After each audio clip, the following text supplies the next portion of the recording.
Hey guys, tonight we begin with the remarkable and remarkably stressed life of Elizabeth I, the so-called Virgin Queen who ruled an empire, terrified her advisors, and spent most of her reign pretending she wasn't slowly falling apart. So, before you get comfortable, take a moment to like the video and subscribe, but only if you genuinely enjoy what I do here. And let me know in the comments where you're tuning in from and what time it is for you. It's always fascinating to see who's joining us from around the world. Now, dim the lights, maybe turn on a fan for that soft background hum, and let's ease into tonight's royal misery together. Picture a toddler in a nursery at Hatfield House, dressed in the finest silk England can produce, waited on by a staff built specifically to serve a princess. She has her own household. She has servants who bow when she enters a room. She is, by every visible measure, the second most important child in the country. Then one morning, the bowing stops. No one tells her why. No one explains anything to a 2-year-old. But the servants who used to curtsy now barely nod. The silk gets replaced with plainer cloth. Letters stop arriving addressed to the Princess Elizabeth and start arriving addressed to the Lady Elizabeth instead. A demotion disguised as a title, and one that tells you everything about what just happened 100 miles away in London, where her mother's head has just been separated from her body by a swordsman brought in specially from France because the king wanted the execution done with unusual mercy. This is the opening move in a life that never really gets easier. And if you think being born a princess sounds like the safest possible start in life, this next hour is going to change your mind completely. A marriage built to fail. To understand what happened to Elizabeth, you have to understand the marriage that produced her, because it was never stable to begin with. Her father, Henry VIII, had already spent years dismantling his marriage to his first wife, breaking with the Catholic Church, creating an entirely new religion for England, and alienating most of Europe. Also, he could marry Elizabeth's mother, and Boleyn, and wasn't just a wife. She was the justification for one of the most disruptive political and religious upheavals in English history. An entire country's relationship with Rome had been severed for her, which meant the pressure on her to deliver a son was enormous, because a son was the entire point. Henry needed a male heir to secure the Tudor line, and he had already convinced himself, with the confidence of a man who has never once been told no, that, and would give him one. Elizabeth was born instead, a healthy girl, on September 7, 1533. The disappointment in the room was reportedly so obvious that court astrologers who had predicted a boy were quietly, permanently discredited. For a few years, this didn't seem catastrophic.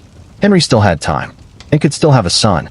Elizabeth, while not the heir Henry wanted, was still a legitimate princess, still second in line, still worth investing in politically through eventual foreign marriage alliances. But then, and miscarried. Multiple times. And Henry, a man whose patience for disappointing women had a very short fuse, started looking elsewhere. By early 1536, he had already begun courting Jane Seymour, a lady-in-waiting at his own court, and was still his wife. The marriage that had cost England its place in the Catholic world was falling apart in real time, and everyone at court could see it happening except, perhaps, and herself. The fall. What happened next moved fast, even by Tudor standards. In April 1536, accusations began circulating that Anne had committed adultery with multiple men, including, in one particularly grotesque charge, her own brother. Historians today largely agree the charges were fabricated, engineered by Thomas Cromwell and others who needed and removed and understood that adultery, if it could be pinned on a queen, was treason. Treason meant death, and death meant Henry would be free to marry again without the messy political fallout of another annulment. And was arrested on May 2, 1536. She was taken to the Tower of London, the same fortress her own daughter would be imprisoned in years later, though Anne couldn't have known that yet. She was tried, convicted on evidence that wouldn't hold up under the loosest modern scrutiny, and sentenced to death. On May 19, 1536, she was executed by a swordsman on Tower Green. Elizabeth was 2 years and 8 months old. There's no record of anyone sitting her down to explain what happened. In the world she was born into, you didn't explain executions to toddlers. You simply adjusted the household around the new reality. And the new reality was brutal in its bureaucratic coldness. Within days of Anne's execution, Parliament passed the Second Succession Act, which declared Elizabeth illegitimate. Her parents' marriage was retroactively declared invalid. Henry claimed he'd been tricked into it, or bewitched, depending on which version of the story he was telling that week, which meant Elizabeth was no longer a princess at all.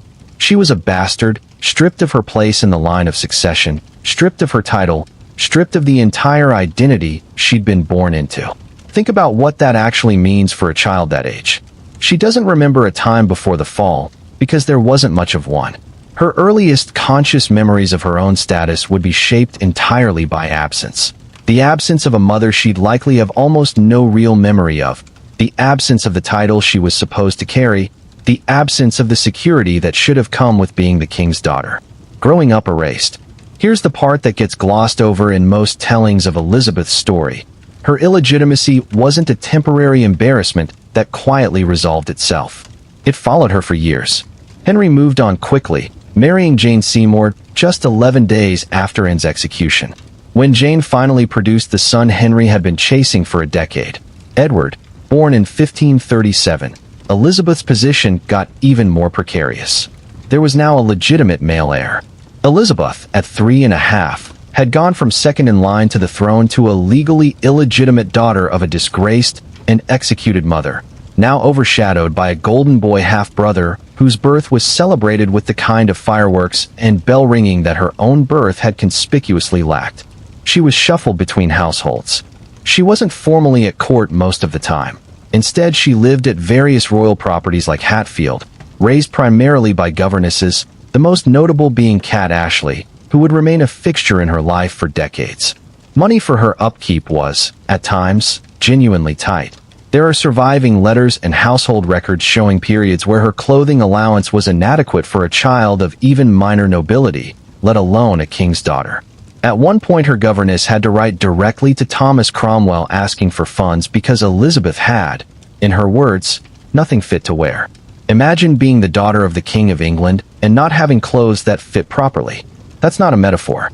That's a documented, literal problem in her childhood, and it tells you exactly how far her status had fallen. A pattern of whiplash. What makes Elizabeth's early life especially disorienting isn't just that she fell from favor. It's that her status kept flipping, again and again, with no consistency, dependent entirely on the political needs and personal moods of a father she rarely saw and a series of stepmothers whose own positions were just as unstable as hers. Henry went on to marry 4 more times after Jane Seymour died from complications following Edward's birth. And of Cleves, his 4th wife, was married to him for about 6 months before he had the marriage annulled, reportedly because he wasn't attracted to her.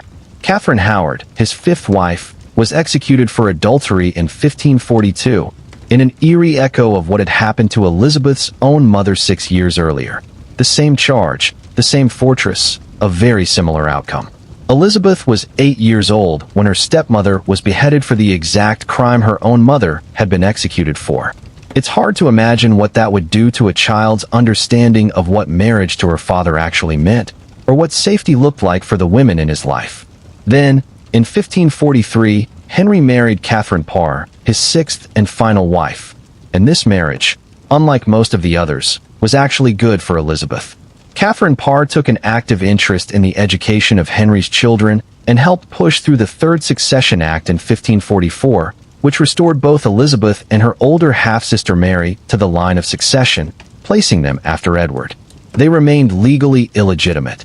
That status was never formally reversed, but they were back in the succession, which meant Elizabeth's position, at least on paper, had improved for the first time in 8 years. This is a crucial detail people miss. Elizabeth grew up simultaneously illegitimate and in line for the throne. Those two facts existed at the same time, an unresolved contradiction hanging over her entire childhood. She was never given the clean, stable status that should have come naturally to a king's daughter. Instead, she occupied this strange middle ground, close enough to power to be educated like a future monarch, far enough from legitimacy to never fully trust that any of it was permanent. An education built for survival. If there's a silver lining in these years, it's that Elizabeth received an extraordinary education, likely far better than she would have gotten had she remained the secure, uncomplicated princess she was born as. Catherine Parr and a series of tutors, most notably the Cambridge scholar Roger Ascham, gave Elizabeth a rigorous humanist education. By her teenage years, she was fluent in Latin, French, and Italian, with working knowledge of Greek and Spanish. She studied history, rhetoric, theology, and classical philosophy at a level that rivaled or exceeded what most male heirs received. Ascham himself would later write that her mind had no womanly weakness. Her perseverance was equal to that of a man, and her memory long kept what it quickly grasped. Startling praise for a girl in a period when female intellect was routinely dismissed outright. But here's the thing worth sitting with for a moment. This education wasn't given to her out of pure generosity. It was, in part, a hedge. Nobody around her, not Catherine Parr, not her tutors, not even Elizabeth herself, could have predicted with certainty what her future held. She might end up a minor noblewoman married off to a foreign prince. She might end up entirely irrelevant to the succession. Or she might, against fairly long odds at the time, end up on the throne. The education she received was thorough enough to prepare her for any of those outcomes, which meant she spent her childhood being trained for a life of enormous responsibility that nobody could guarantee she would ever actually have. That kind of uncertainty does something to a person. Elizabeth grew up sharp, disciplined, and guarded, traits that would define her entire reign later. But those traits were forged specifically because nothing about her early life was ever stable enough to take for granted. She learned early that status could vanish overnight, that the people closest to the king could be executed within weeks of losing favor, and that survival meant reading a room better than anyone else in it. The death of her father, Henry VIII, died in January 1547, when Elizabeth was 13. Her 9-year-old half-brother became King Edward VI, with a council of regents actually running the country given his age. Elizabeth, now a young teenager without her father's direct protection, however inconsistent that protection had been, found herself in the custody of Catherine Parr, who had quickly remarried a man named Thomas Seymour, the late king's brother-in-law, and a figure of considerable ambition. What happened in that household over the next year would become the first real scandal of Elizabeth's life, and it's worth covering because it shows just how quickly her precarious position could tip into genuine danger. Thomas Seymour began engaging in behavior toward the teenage Elizabeth that, described plainly, was predatory, entering her bedroom in the mornings, tickling her, slapping her on the backside while she was still in bed, behavior that even by the standards of the time was considered wildly inappropriate for a grown man toward his teenage stepdaughter. Catherine Parr, remarkably, seems to have gone along with some of this at first, even joining in on occasion, before eventually recognizing the danger and sending Elizabeth away to a separate household in May 1548. Catherine Parr died later that year from complications of childbirth. Freed from his wife, Thomas Seymour's ambitions escalated.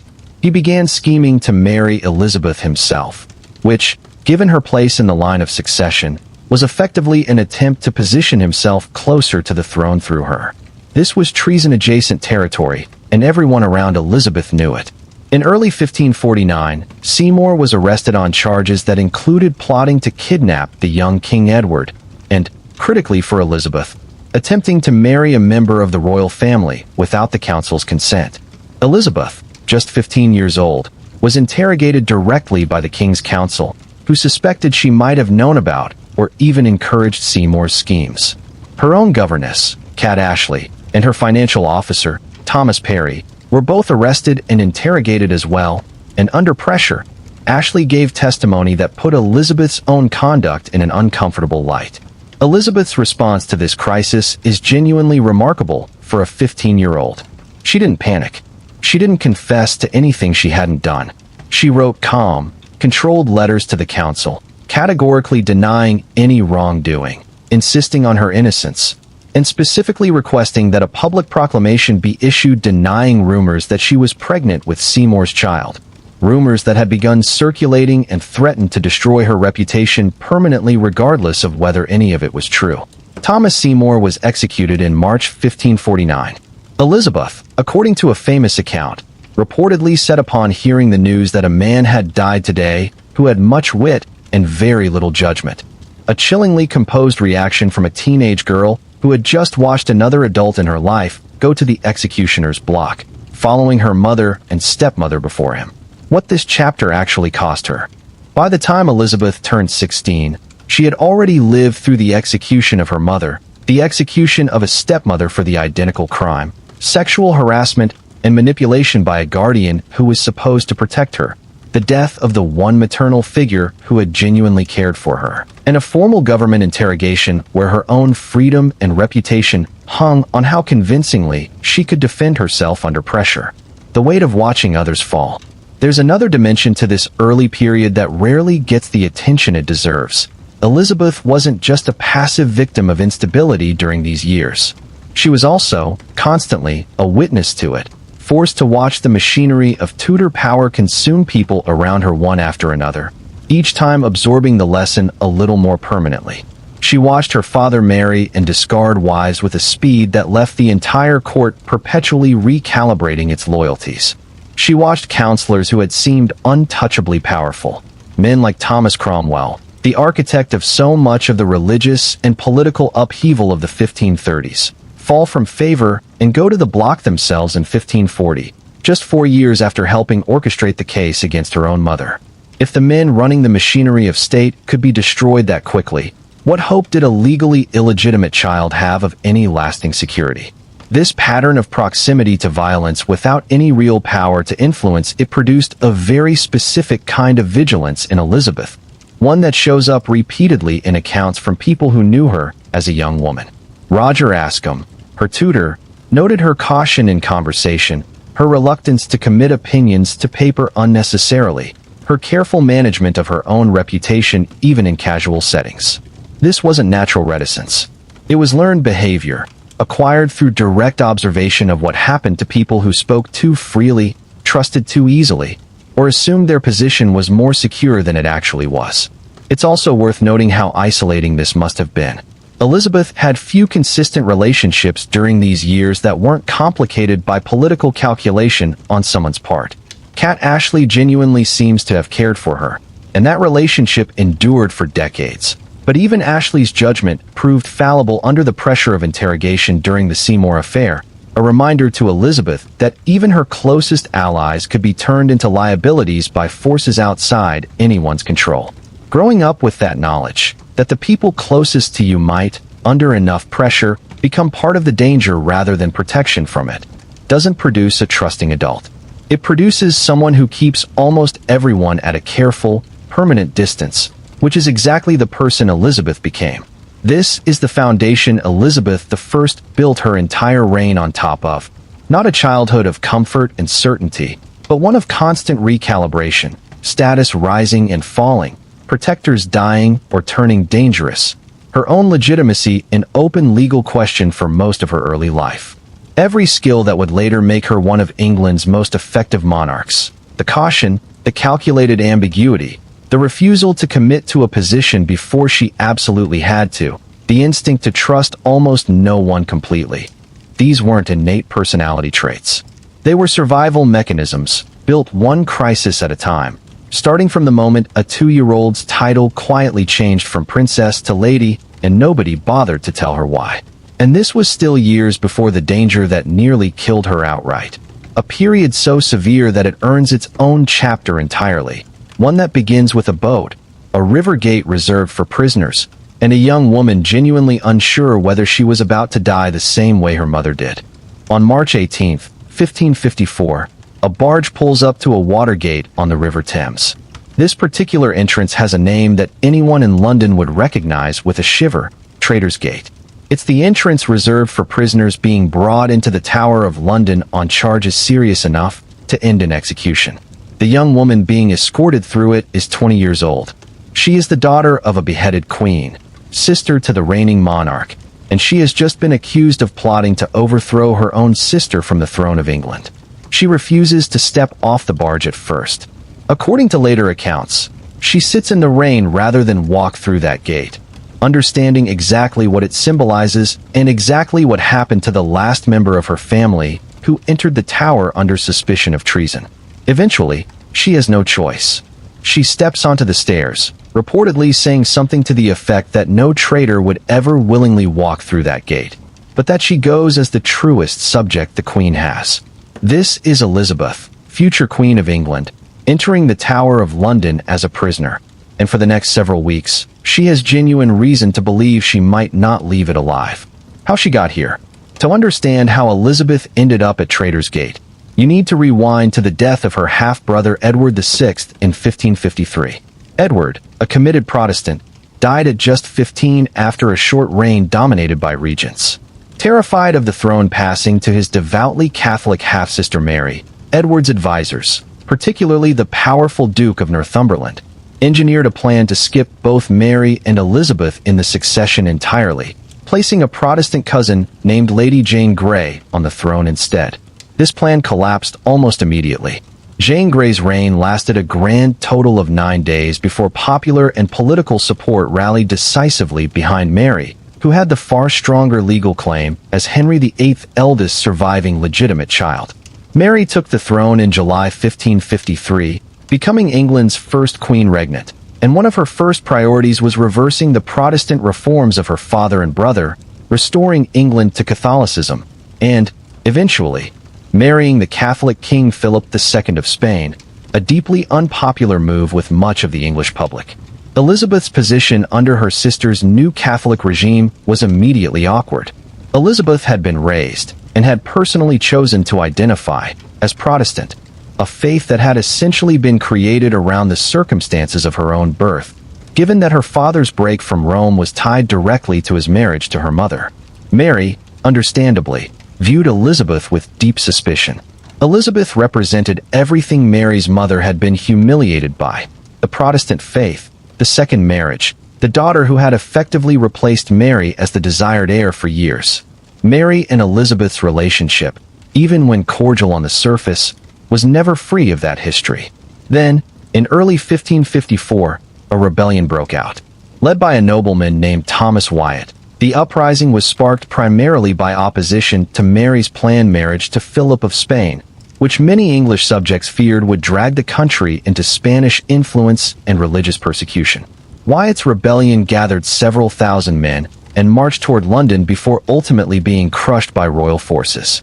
Here's where Elizabeth's danger becomes acute.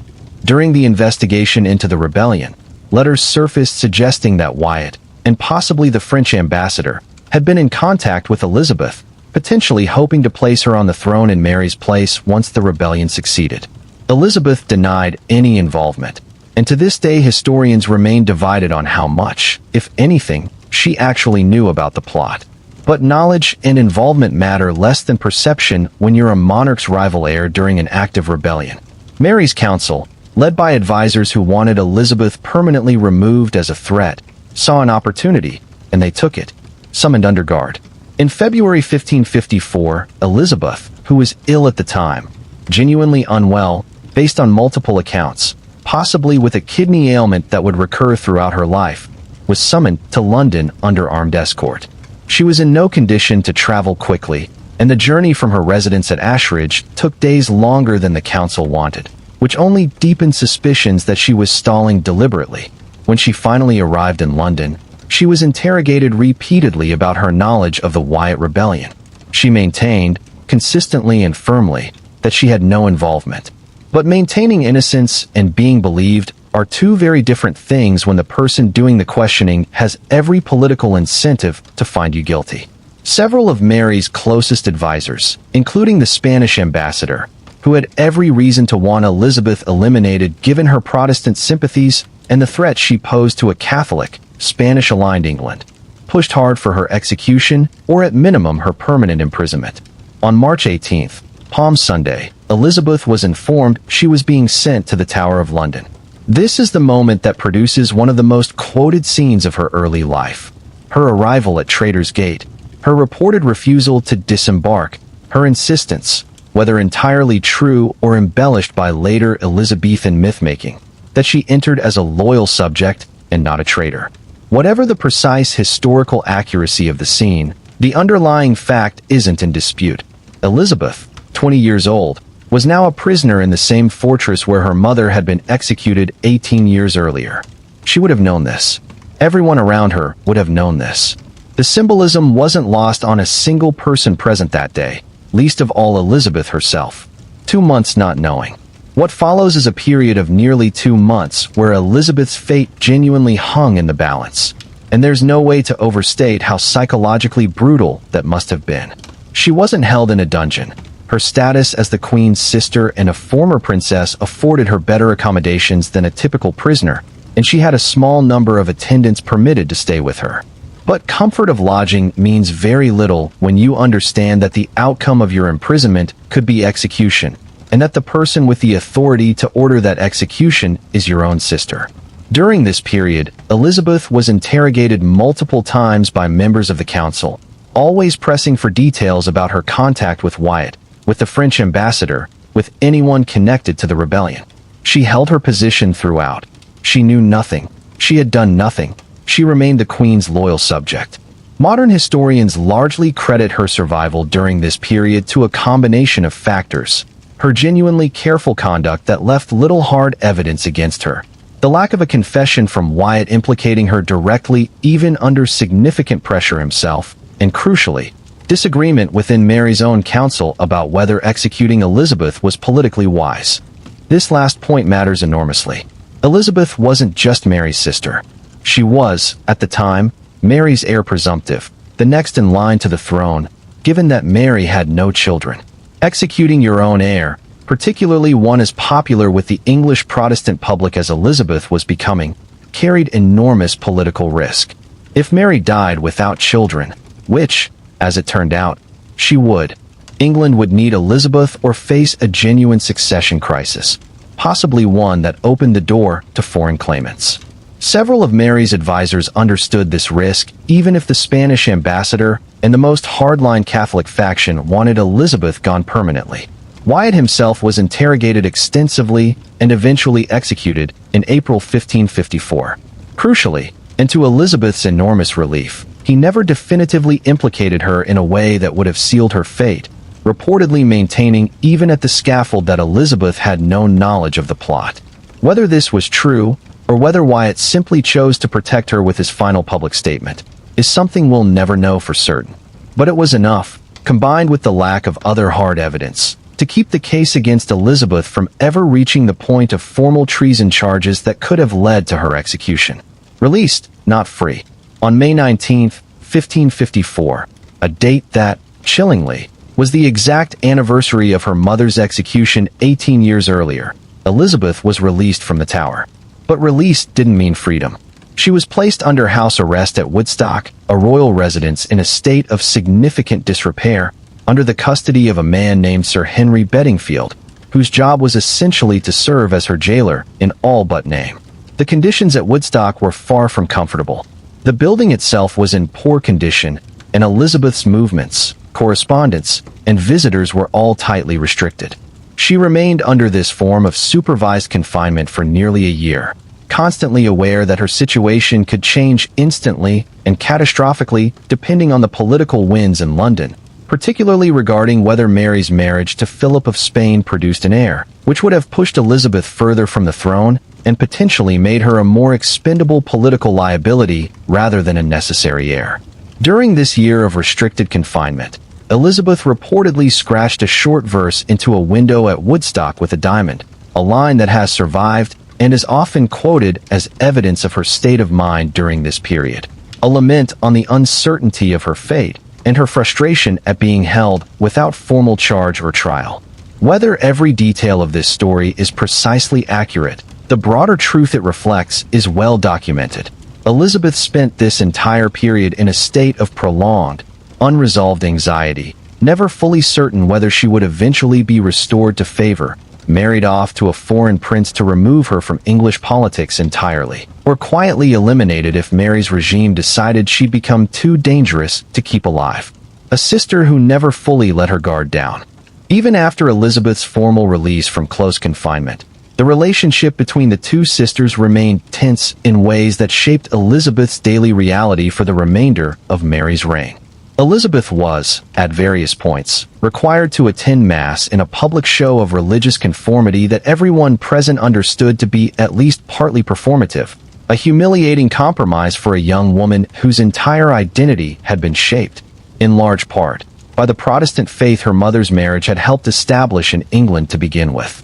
Contemporary accounts describe Elizabeth navigating these public religious observances with visible discomfort, walking a line between outward compliance and private conviction that she would have to walk again, in a different form, once she herself became responsible for managing an entire country's religious identity. Surveillance didn't disappear either. Members of Mary's court and council continued monitoring Elizabeth's household, her correspondence, and her visitors well into the later years of Mary's reign, watching for any sign that she might again become the center of a plot, whether she encouraged it or not.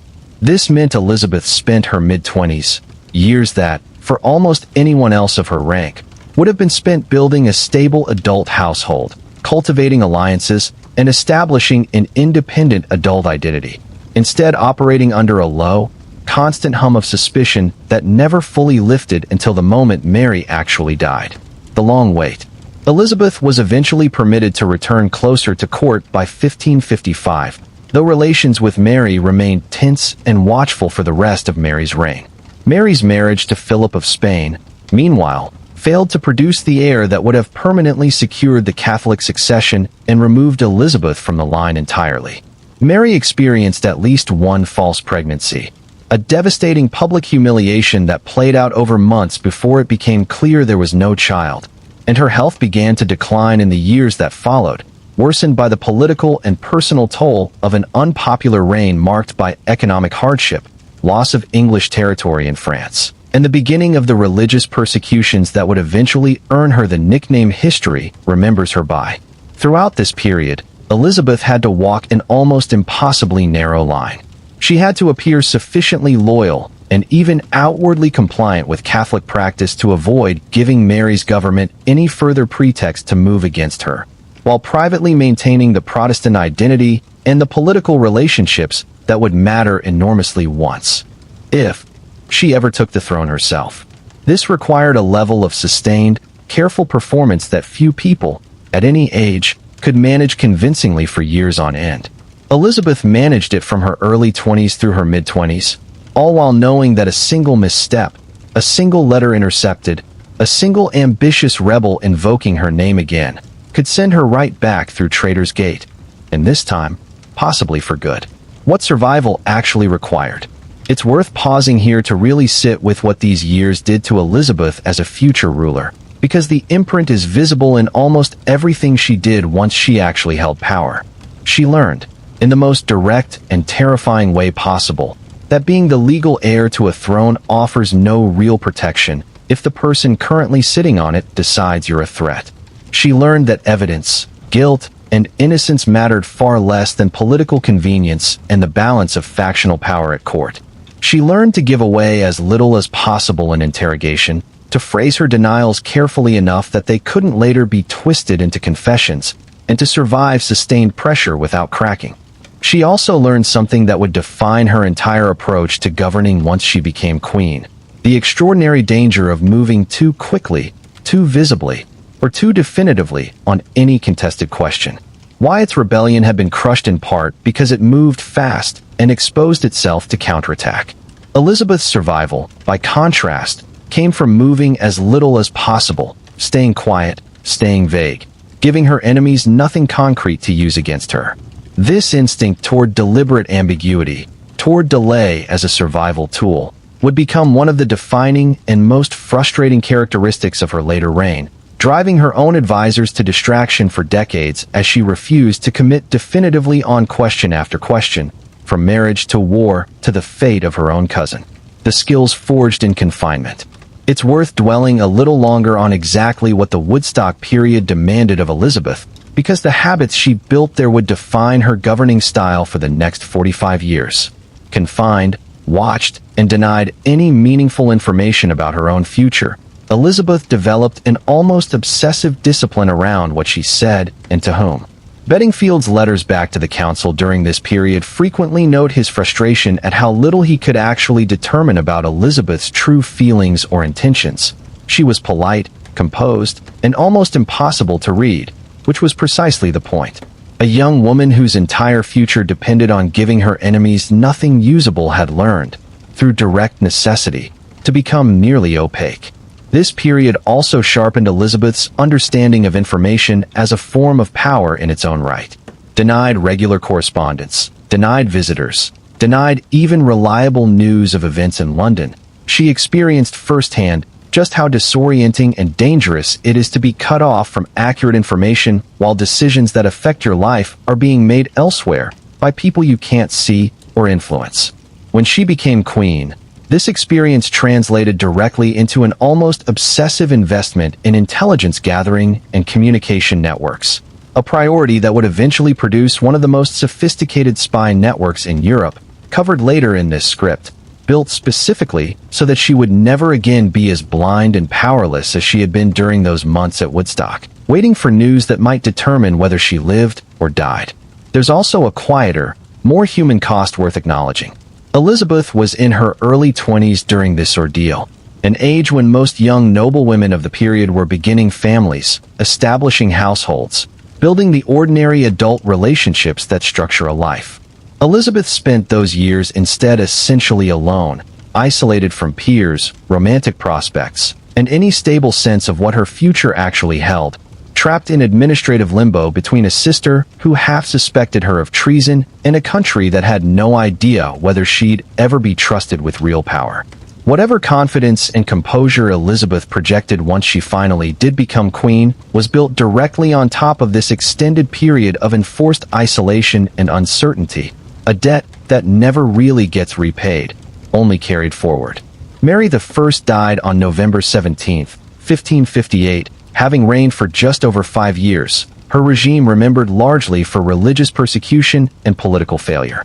Elizabeth received the news at Hatfield House, the same estate, fittingly, where her own status had first collapsed as a toddler over 2 decades earlier. According to tradition, she was sitting beneath an oak tree reading when the news reached her, and her reported first words upon learning she was now queen were a quote from Psalm 118. "This is the Lord's doing, and it is marvelous in our eyes." At 25 years old, having survived the execution of her mother, sexual predation from a guardian, formal treason interrogation, imprisonment in the Tower of London, and nearly a year of house arrest, Elizabeth was now Queen of England. But if you think the danger was finally over now that she had the crown, you're about to learn just how wrong that assumption is, because the country she was about to inherit was not a prize waiting to be enjoyed. It was a financial, religious, and diplomatic disaster that most rulers would have considered nearly impossible to fix, and it's exactly what's waiting in the next chapter. Here's a question worth asking honestly.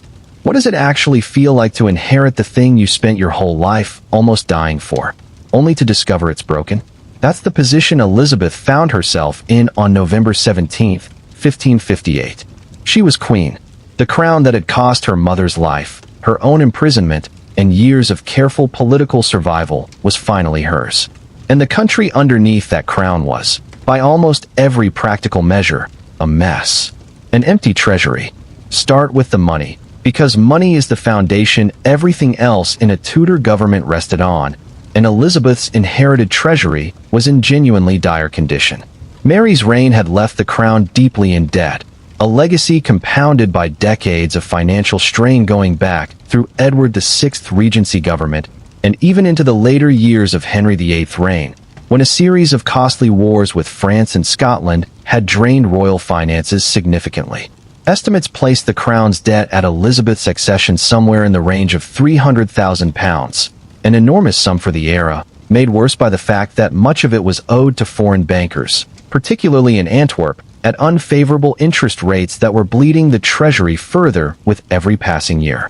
England's currency itself had also been debased over previous decades, meaning the actual precious metal content of English coins had been reduced, causing inflation and undermining trust in English money both domestically and in international trade.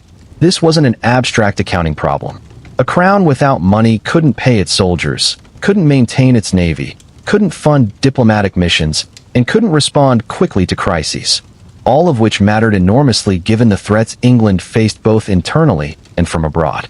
Elizabeth's government, guided heavily in these early years by her chief advisor William Cecil, had to move immediately and carefully to begin stabilizing royal finances, including a significant recoinage effort to restore the value and credibility of English currency. This process took years and required exactly the kind of careful, unglamorous fiscal discipline that doesn't make for dramatic history, but was absolutely essential groundwork for everything Elizabeth would go on to accomplish. A country split down the middle by religion. If the financial situation was bad, the religious situation was arguably worse, because it wasn't just a policy problem. It was a problem that had already gotten people burned alive. England, by 1558, had been whipsawed through 3 complete religious identity changes in roughly 2 decades. Henry VIII had broken from Rome and created the Church of England, with himself as its head, though the actual theology remained fairly close to Catholic practice in many respects. Edward VI's Regency government had pushed England much further toward Protestant reform, introducing significant doctrinal and liturgical changes.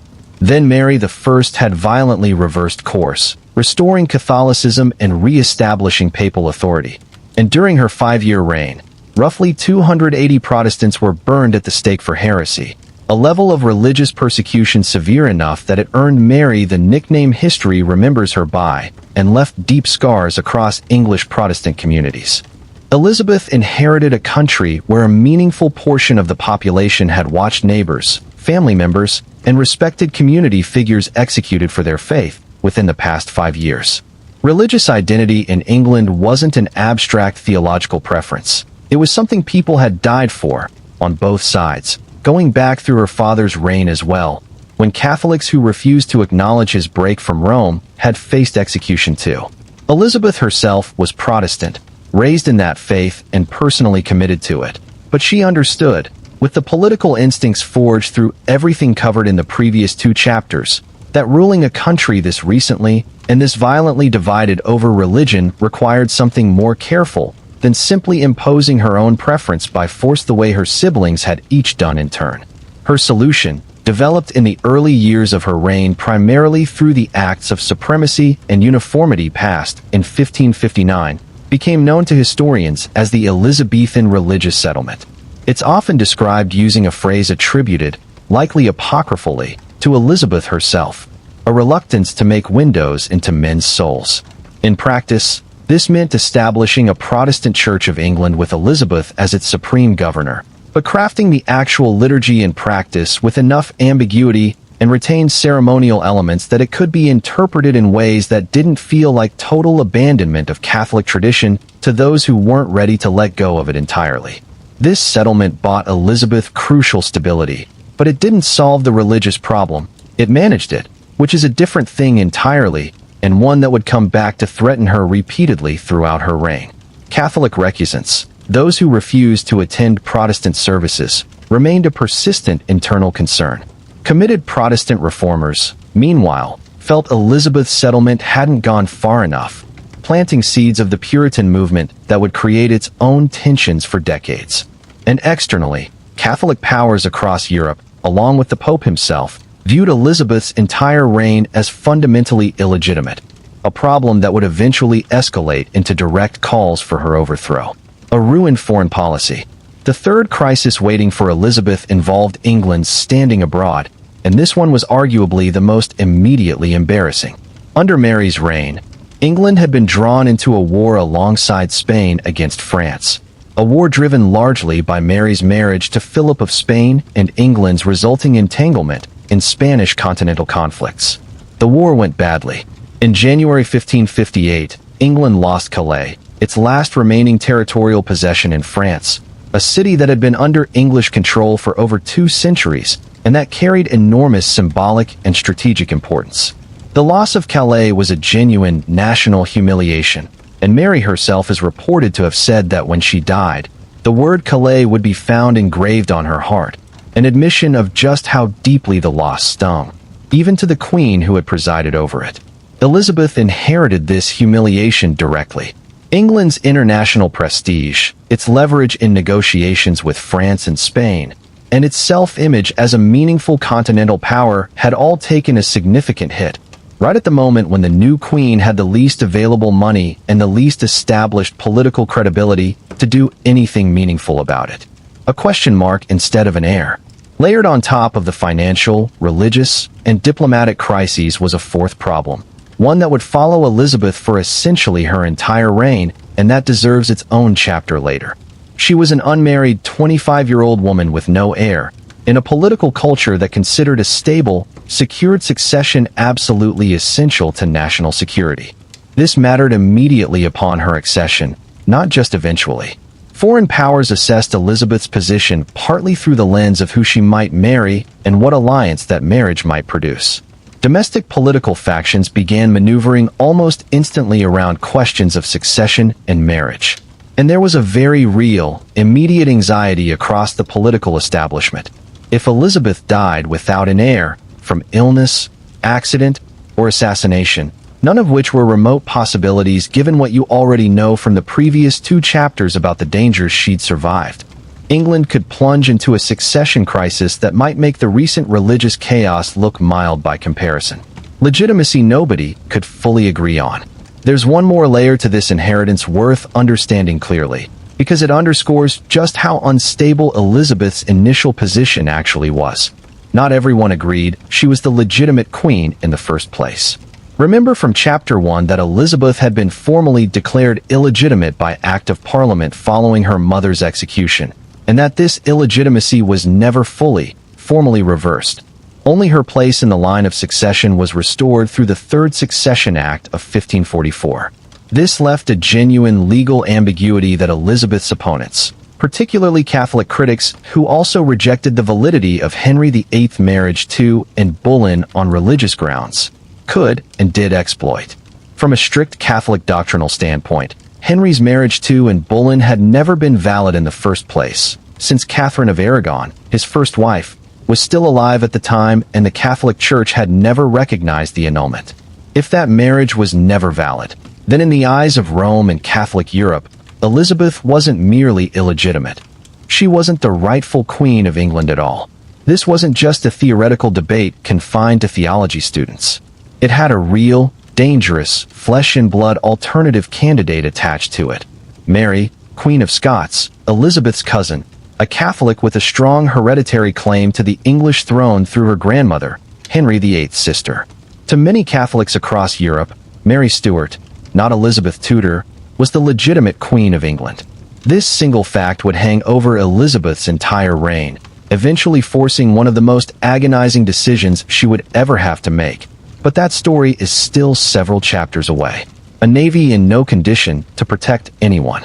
Beyond the Treasury, the religious fracture, and the diplomatic humiliation of Calais, Elizabeth also inherited a military and naval apparatus that was, frankly, inadequate to the threats facing the country. England's navy at the time of her accession was a fraction of the size it would eventually become under her later investment, and coastal defenses across much of the country remained undermanned and poorly maintained after years of insufficient funding. This mattered enormously given England's geographic vulnerability as an island nation whose security depended almost entirely on naval strength to prevent invasion. A vulnerability that would become existentially important 3 decades later, covered in a future chapter, when Spain assembled an armada specifically to end Elizabeth's reign by force. In the immediate term, though, the weak state of English military infrastructure in 1558 meant Elizabeth's government had essentially no credible deterrent against opportunistic aggression from more powerful neighbors, right at a moment when England's diplomatic standing was already at its lowest point in a generation. Rebuilding naval and military capacity took years of the same careful, incremental investment that characterized the broader fiscal recovery discussed above, and it's a testament to just how thoroughly compromised Elizabeth's initial position actually was that even basic national defense had to be treated as a long-term reconstruction project rather than something she could simply take for granted. The team she built to survive it. Faced with this stack of simultaneous crises, a broken treasury, a religiously fractured country still traumatized by recent executions, a humiliating foreign policy defeat, no heir, and a legitimacy question that powerful people across Europe were actively willing to weaponize against her, Elizabeth's first major decision as queen was arguably her smartest. Assembling a government of genuinely capable people around her, rather than simply rewarding loyalty or favoritism. Her most important appointment came almost immediately. William Cecil, a Cambridge-educated administrator who had served in government under Edward VI, was named her principal secretary within days of her accession. Cecil would go on to serve Elizabeth in various senior capacities for nearly 40 years, becoming one of the most influential and trusted advisors in English history, and the stability, caution, and competence he brought to Elizabeth's government cannot be overstated as a factor in her eventual success. Elizabeth reportedly told Cecil directly, at his appointment, that she trusted he would give her the counsel he believed to be best, without regard for her personal wishes, if the two ever differed. An unusually candid instruction from a monarch to an advisor, and one that suggests just how clearly Elizabeth understood, from day one, that survival required competent, honest counsel rather than flattery. Over the following years, working closely with Cecil and other capable administrators, Elizabeth began the slow, unglamorous work of actually fixing the mess she'd inherited, stabilizing currency through recoinage, gradually reducing crown debt through careful fiscal management, negotiating England out of active conflict with France, and eventually normalizing relations enough to focus resources elsewhere, and managing the religious settlement with enough deliberate ambiguity to prevent it from immediately reigniting into open civil conflict. None of this happened quickly, and none of it happened without setbacks. But it happened, steadily, cautiously, through exactly the kind of careful, watchful, non-committal governing style that Elizabeth had been forced to develop during the years covered in the previous chapter, when survival meant giving your enemies as little to work with as possible. A coronation that had to do double duty. Even the celebration meant to mark the beginning of Elizabeth's reign had to function as damage control. Her coronation, held on January 15, 1559, was carefully choreographed by her advisors not simply as a ceremonial formality, but as an opening piece of political messaging aimed at multiple audiences at once.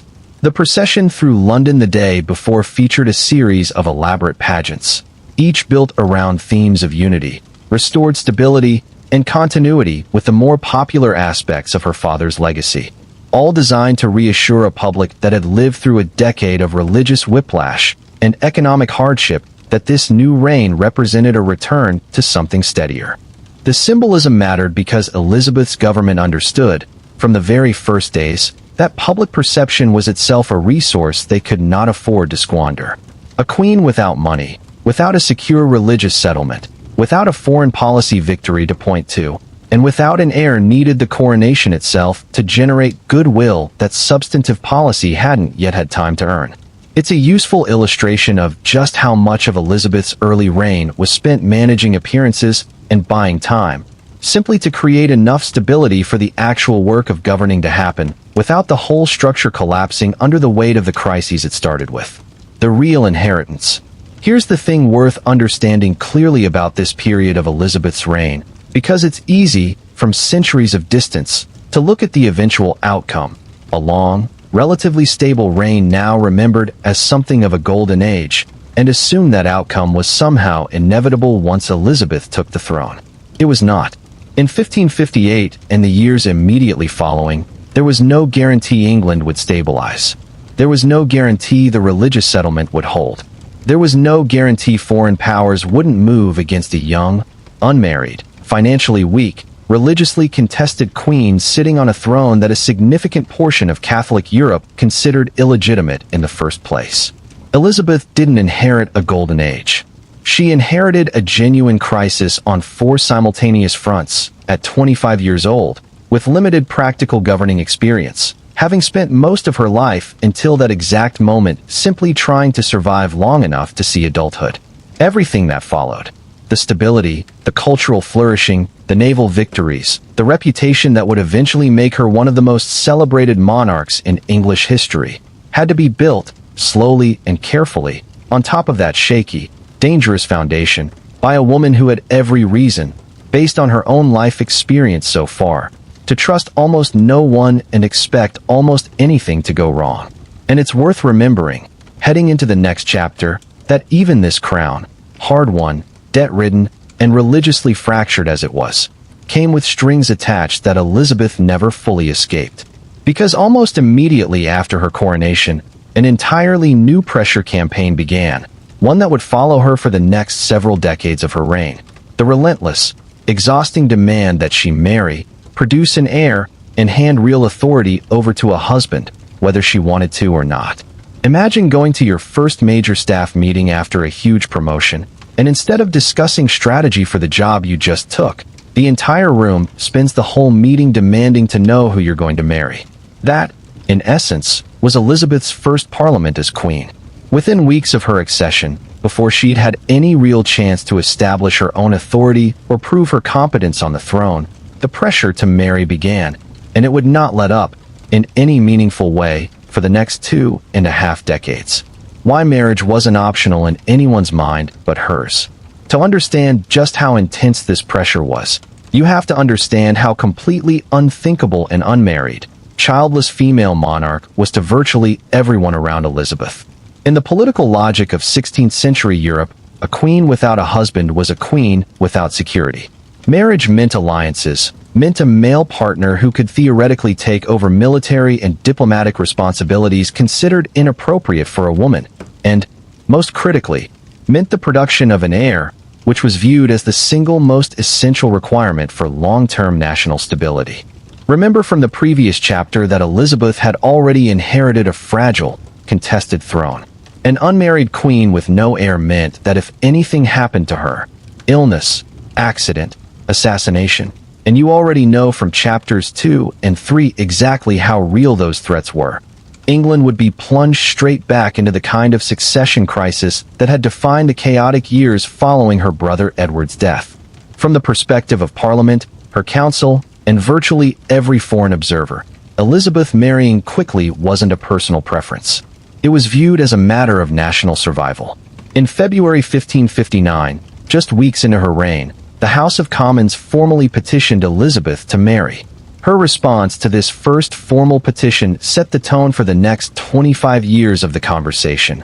Gracious in tone, firm in substance, and deliberately, strategically noncommittal. She reportedly told them that it would be sufficient for her that a marble stone would declare that a queen, having reigned such a time, lived and died a virgin. A striking, almost theatrical response that acknowledged the request without actually agreeing to anything. This pattern, polite acknowledgement paired with total non-commitment, would repeat itself for years across dozens of marriage negotiations, becoming one of the defining political skills of her entire reign. But it's worth being honest about how exhausting and relentless the underlying pressure actually was, because Elizabeth wasn't simply choosing to stay single out of some serene personal preference. She was fending off a continuous, high-stakes campaign from multiple directions simultaneously for years on end. The parade of suitors. The list of men considered, proposed, or actively negotiated as potential husbands for Elizabeth over the following 2 decades is genuinely long, and walking through even the major candidates gives you a sense of just how constant this pressure remained. Philip II of Spain, her own former brother-in-law through his marriage to Mary, proposed to Elizabeth almost immediately after her accession, a proposal she declined, in part because marrying the Catholic King of Spain would have been politically catastrophic for a Protestant queen trying to stabilize a religiously fractured country, but also because it would have effectively made England a subordinate partner in a Spanish-led alliance, exactly the kind of foreign domination Elizabeth had no interest in accepting. Then came a long parade of continental royalty. Eric XIV of Sweden pursued Elizabeth for years, going so far as to make preparations to sail to England personally to press his suit, though the marriage never materialized. Archduke Charles of Austria was seriously considered for years as a potential match, with extended negotiations that ultimately stalled, in part over religious differences and Elizabeth's own reluctance to fully commit. Various French royal candidates were floated at different points, most notably, later in her reign, the Duke of Anjou.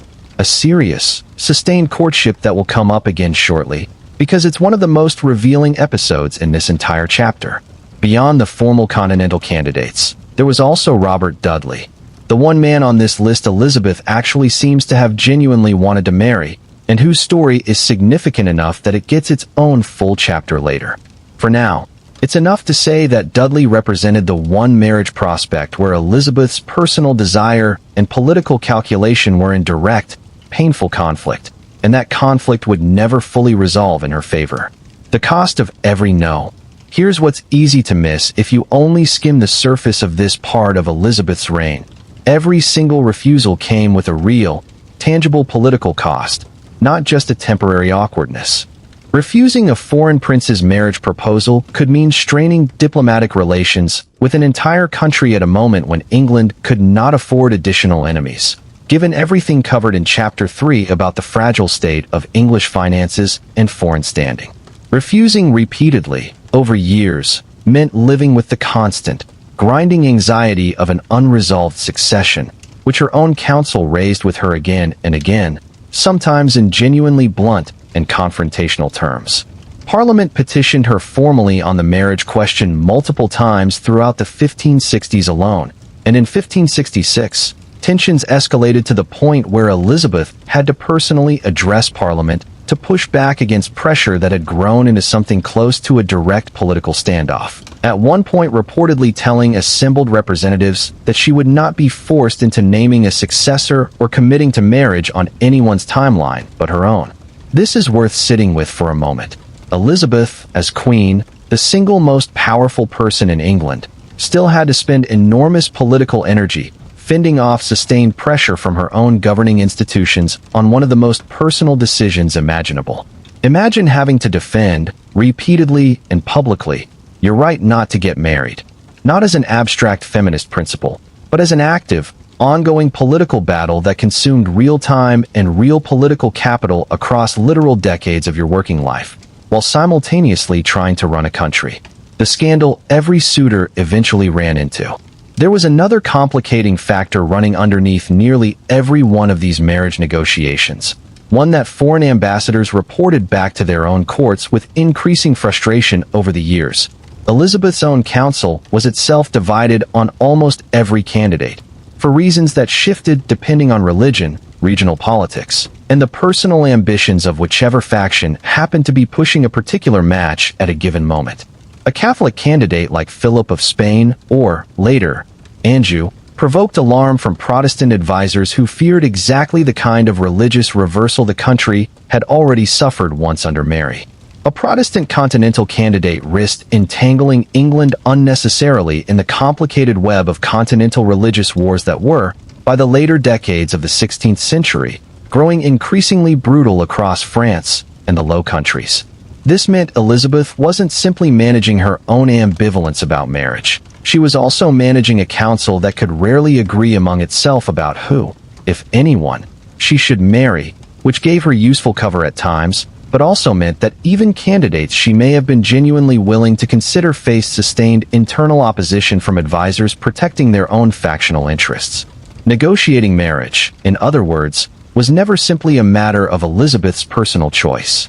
It was a multi-front political negotiation involving foreign courts, domestic factions, religious anxieties, and competing visions of England's future, all of which had to be balanced simultaneously, for over 2 decades, by one woman who arguably had the least personal freedom of anyone involved in the entire process. The Anjou courtship, how close it actually got. The most serious, sustained marriage negotiation of Elizabeth's later reign involved Francis, Duke of Anjou, the younger brother of the King of France. This courtship, which unfolded primarily in the late 1570s and into 1581, is remarkable precisely because it went further than almost any other candidacy in Elizabeth's life, to the point where it genuinely seemed, for a period of months, that she might actually go through with it. Anjou visited England in person in 1579, meeting Elizabeth directly, itself unusual, since most of her marriage negotiations were conducted entirely through ambassadors and formal diplomatic correspondence rather than actual courtship. Elizabeth, by this point in her mid-40s, reportedly took a genuine personal liking to Anjou, referring to him affectionately by the nickname her frog. The relationship, whatever its true romantic content, appeared publicly serious enough that Elizabeth wore a ring given to her by Anjou and, according to multiple accounts from courtiers present, seemed at points to be seriously entertaining the marriage. But the political opposition to this match was intense and immediate. Anjou was Catholic, and the prospect of Elizabeth, the Protestant queen whose entire religious settlement, covered in Chapter 3, had been so carefully constructed to hold a fractured country together. Marrying a Catholic French prince provoked genuine alarm among her Protestant advisors and much of the English public. A pamphlet published against the marriage by a writer named John Stubbs was considered so inflammatory that Stubbs had his right hand cut off by royal order as punishment, a brutal illustration of just how high emotions ran around this particular marriage question. Elizabeth, by most accounts, agonized over the decision more visibly during this courtship than during almost any other marriage negotiation in her life. She was, by this point, 46 years old, well past any realistic expectation of producing an heir even if the marriage went ahead, which somewhat undercuts the original core justification for marriage in the first place, but which also meant this particular courtship carried a different, more personal weight. This may genuinely have been her last real opportunity for companionship in the conventional sense. Ultimately, the marriage negotiations collapsed in 1581 under the combined weight of religious opposition, political resistance from her council, and, quite possibly, Elizabeth's own ultimate unwillingness, after 2 decades of guarding her independent authority so carefully, to actually surrender any of it to a husband, even one she seemed to have real affection for. Andrew departed England, and Elizabeth, according to several accounts, was visibly and genuinely upset at his departure, which suggests this particular refusal, unlike some of the more clearly strategic ones earlier in her reign, cost her something real on a personal level. The council's growing impatience. By the mid-1560s, the marriage question had escalated from a recurring political topic into something closer to an open confrontation between Elizabeth and the people meant to advise her. In 1563, following a serious bout of smallpox that nearly killed her and forced her council to confront, in the starkest possible terms, exactly how little stood between a stable government and total chaos if she died without a named successor, Parliament pressed the issue with new urgency. Petitions arrived not just asking her to marry, but explicitly warning that failure to secure the succession risked civil war on the scale of what England had suffered during the Wars of the Roses a century earlier, a comparison calculated to unsettle a queen whose own dynasty owed its existence to the resolution of exactly that earlier conflict. Elizabeth's responses to this mounting pressure grew sharper over time. In a notable exchange with Parliament in 1566, she reportedly rebuked members directly for what she viewed as an overstepping of their proper role, reminding them that questions of marriage and succession were matters for the monarch alone to decide, not subjects for parliamentary demand. This was a genuinely risky position to take. Parliament controlled taxation, and Elizabeth's government depended on parliamentary cooperation for the funding that kept the entire fragile fiscal recovery, discussed in Chapter 3, moving forward. Standing firm on the marriage question meant accepting real friction with the institution she needed to work with on nearly everything else. A strategy, not just an aversion. It's worth being precise here about what was actually happening across these 2.5 decades of marriage negotiations, because it wasn't simply Elizabeth stubbornly saying no to everyone out of personal preference or fear. Her sustained refusal to commit functioned as an active diplomatic tool throughout most of her reign. By remaining formally available as a potential marriage partner without ever actually committing, Elizabeth kept multiple foreign powers simultaneously invested in maintaining good relations with England, each hoping their candidate might eventually win out. The moment she married any one of them, that leverage would evaporate instantly. She'd gain one alliance and potentially alienate several others, while also handing away a portion of her own personal authority to a husband whose interests might not align cleanly with hers or with England's. This strategic value is real, and historians widely credit Elizabeth's marriage diplomacy as one of the more sophisticated aspects of her foreign policy. But crediting the strategy shouldn't obscure the underlying reality of what it actually required of her as a person. Decades of sustained pressure from her own government, from foreign courts, from public opinion, all directed at the most personal decision a person can make, all requiring careful, exhausting management for the entirety of her adult working life.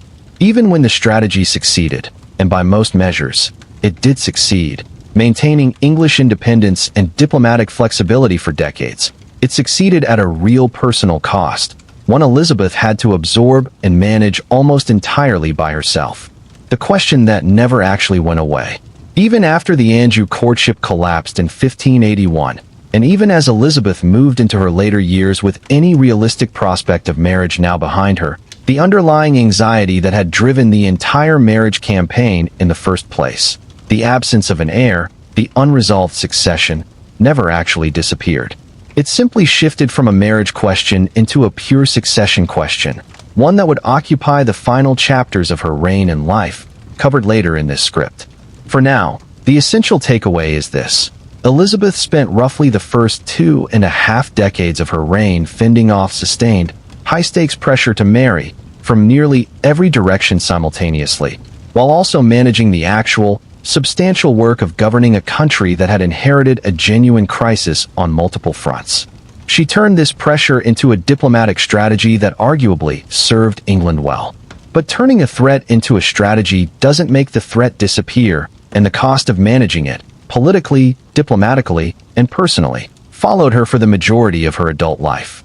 And that cost gets even more complicated once you understand what Elizabeth actually built to help her survive this pressure. An entire public identity, carefully constructed and relentlessly maintained, that would eventually become less of a shield and more of a cage. That transformation, from strategy to trap, is exactly where the story goes next. Underscore.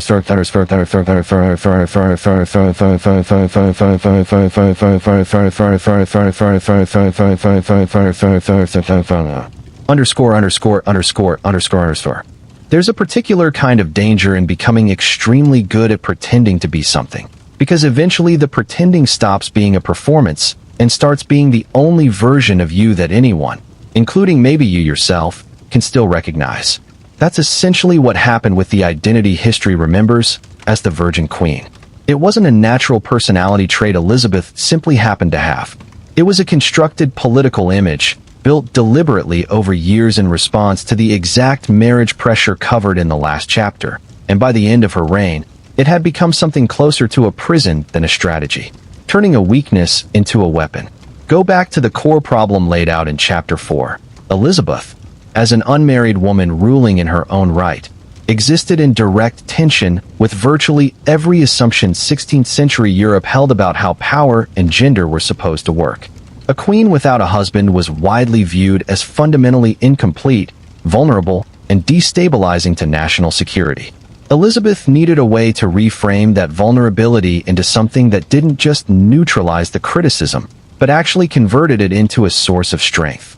The solution that emerged, gradually, over the first 2 decades of her reign, was the deliberate cultivation of an image built around chastity, purity, and a symbolic marriage, not to any man, but to England itself. Elizabeth began describing her relationship to her country in explicitly marital terms as early as her first speech to Parliament in 1559, telling representatives that in the end, "This shall be for me sufficient, that a marble stone shall declare that a queen, having reigned such a time, lived and died a virgin," and going on to state that she was already bound unto a husband, which was the Kingdom of England. This framing did real political work. It reframed her unmarried status from a national vulnerability into an act of devotion and sacrifice on behalf of her subjects. It positioned Elizabeth not as a woman who had failed to secure a husband, but as a monarch who had chosen England over any individual man, a narrative that, particularly as it developed and deepened over subsequent decades, proved remarkably effective at neutralizing what could otherwise have been one of the most damaging vulnerabilities of her entire reign. Building the iconography. Over time, this framing expanded from a rhetorical device into an entire visual and cultural program, developed and reinforced by artists, poets, and courtiers eager to please a queen who clearly valued this particular self-image. Elizabeth was increasingly portrayed in portraiture surrounded by symbols of purity and chastity. Pearls, which carried strong symbolic associations with virginity in the visual language of the period, appear with striking frequency across portraits of Elizabeth produced throughout her reign. She was compared, in poetry and court literature, to figures like the moon goddess Cynthia or the virgin goddess Diana, imagery that elevated her unmarried status into something closer to divine or mythological rather than simply a practical political circumstance. The famous Armada portrait, produced around 1588 in the aftermath of the naval victory covered later in this script, shows Elizabeth in extraordinarily elaborate dress, hand resting on a globe, with scenes of the English fleet and the scattered Spanish Armada visible in the background. An image that fuses her personal iconography directly with English military triumph and national identity. This wasn't incidental decoration. It was careful, deliberate political messaging, reinforcing the idea that Elizabeth's unique status as an unmarried, singular monarch was directly tied to England's own protection and success. The rainbow portrait, produced later in her reign when Elizabeth was in her 60s, goes even further, depicting a queen who appears strikingly and unrealistically youthful, adorned with eyes and ears embroidered onto her clothing, a visual representation of an all-seeing, all-hearing monarch, alongside a rainbow and the Latin inscription non sign solaris, meaning no rainbow without the sun. By this point in her reign, the constructed image had moved well beyond simple virginity symbolism into something approaching deliberate, managed myth-making, actively concealing the physical realities of an aging monarch behind an idealized, almost supernatural public image. A performance with real political value. It's worth being clear that this entire cultivated identity delivered genuine, substantial benefits to Elizabeth's reign, and it would be inaccurate to frame it purely as a burden imposed on her. The Virgin Queen image gave Elizabeth a form of authority that operated outside the normal constraints of gender expectation in her era. By positioning herself as uniquely devoted to her country rather than any husband, she sidestepped, at least rhetorically, the assumption that a woman inherently required male guidance or authority to rule effectively. This image also proved to be an effective form of soft diplomatic leverage, tying directly back into the marriage negotiations covered in the previous chapter. As long as Elizabeth remained formally unmarried and framed that status as a devotion to her kingdom rather than a personal failing or vulnerability, she maintained flexibility in international negotiations while simultaneously building a domestic narrative that cast her singular status as a point of national pride rather than national anxiety. Court culture during Elizabeth's reign developed an elaborate, almost ritualized system of courtly love directed at the Queen, in which male courtiers were expected to perform devotion to Elizabeth in poetic, romanticized terms, competing for her favor through elaborate displays of loyalty and admiration that mirrored, in a controlled and symbolic way, the courtship dynamics of romantic relationships without any of them actually leading toward marriage. This system, while occasionally the source of real political tension, particularly among favorites who sometimes blurred the line between performed devotion and genuine romantic or political ambition, generally functioned as an effective tool for Elizabeth to maintain loyalty and competitive engagement among the most powerful men at her court, all channeled toward her personally rather than toward rival power centers. A court built to compete for her attention. The courtly love system that developed around Elizabeth deserves a closer look, because it illustrates just how deliberately this entire identity was engineered into the operating structure of her government. Ambitious young noblemen at court were expected to participate in an elaborate, semi-formalized performance of romantic devotion toward the Queen, writing poetry in her honor, competing in tournaments dedicated to her favor, adopting the language of courtly love in their correspondence and public conduct, all while understanding, implicitly, that none of it was meant to lead toward an actual romantic outcome. The Accession Day Tilts, an annual series of tournaments held to commemorate the anniversary of Elizabeth's coronation, became one of the signature public spectacles of her reign, drawing large crowds to watch England's leading noblemen joust and perform elaborate displays of loyalty explicitly framed around devotion to the Queen. This system served a very practical political function beyond simple flattery. By channeling the ambitions and rivalries of England's most powerful young men into competition for Elizabeth's personal favor rather than competition for independent power bases, Elizabeth's government gained a subtle but effective tool for managing factional tension at court. Men who might otherwise have built rival power structures instead found themselves invested in a system where advancement ran directly through demonstrated loyalty to the Queen personally. It was, in its way, a remarkably efficient piece of political engineering. but it also meant Elizabeth herself had to remain perpetually available as the emotional and symbolic center of this entire structure, performing warmth, favor, and selective attention across an enormous and shifting cast of ambitious men for essentially the entire length of her adult reign, with no real permission to ever fully step outside that role, where the performance started costing her. Here's where this chapter turns, though, because a performance sustained for decades starts to accumulate real costs, and by the later years of Elizabeth's reign, those costs had become substantial. First, and most immediately, the Virgin Queen image required Elizabeth to maintain a public fiction about her own aging body that grew increasingly difficult and, at points, almost absurd to sustain. As covered above with the rainbow portrait, official images of Elizabeth in her 50s and 60s continue to depict a strikingly youthful figure, a deliberate visual falsehood that required active management. Court records and accounts from foreign ambassadors describe an aging Elizabeth relying increasingly on elaborate makeup, wigs, and clothing designed specifically to conceal the physical realities of advancing age. Smallpox scarring from an illness she survived in 1562, thinning hair, deteriorating teeth. Maintaining the myth of an eternally youthful virgin queen wasn't simply a matter of flattering portraiture. It required active, daily physical performance and concealment that intensified rather than eased as she aged. Second, and more significantly, the identity Elizabeth had constructed as a young queen to manage marriage pressure in her 20s and 30s became, by her 40s, 50s, and 60s, an identity she could no longer easily abandon even if she'd wanted to, because too much of her political authority and public legitimacy had become intertwined with it. Remember from Chapter 4 that the Anjou courtship in the early 1580s represented what may have been Elizabeth's last genuine opportunity for a different kind of personal life, and that she appeared, by multiple contemporary accounts, genuinely affected by its collapse. By the time that courtship ended, Elizabeth was approaching 50, and the Virgin Queen persona had become so thoroughly established as the foundation of her public authority that any late-life marriage would have represented a significant, destabilizing break from decades of carefully constructed political identity. In effect, the mask that had once given Elizabeth flexibility and strategic advantage in her younger years gradually became the only role she was permitted, by her own political circumstances, to play.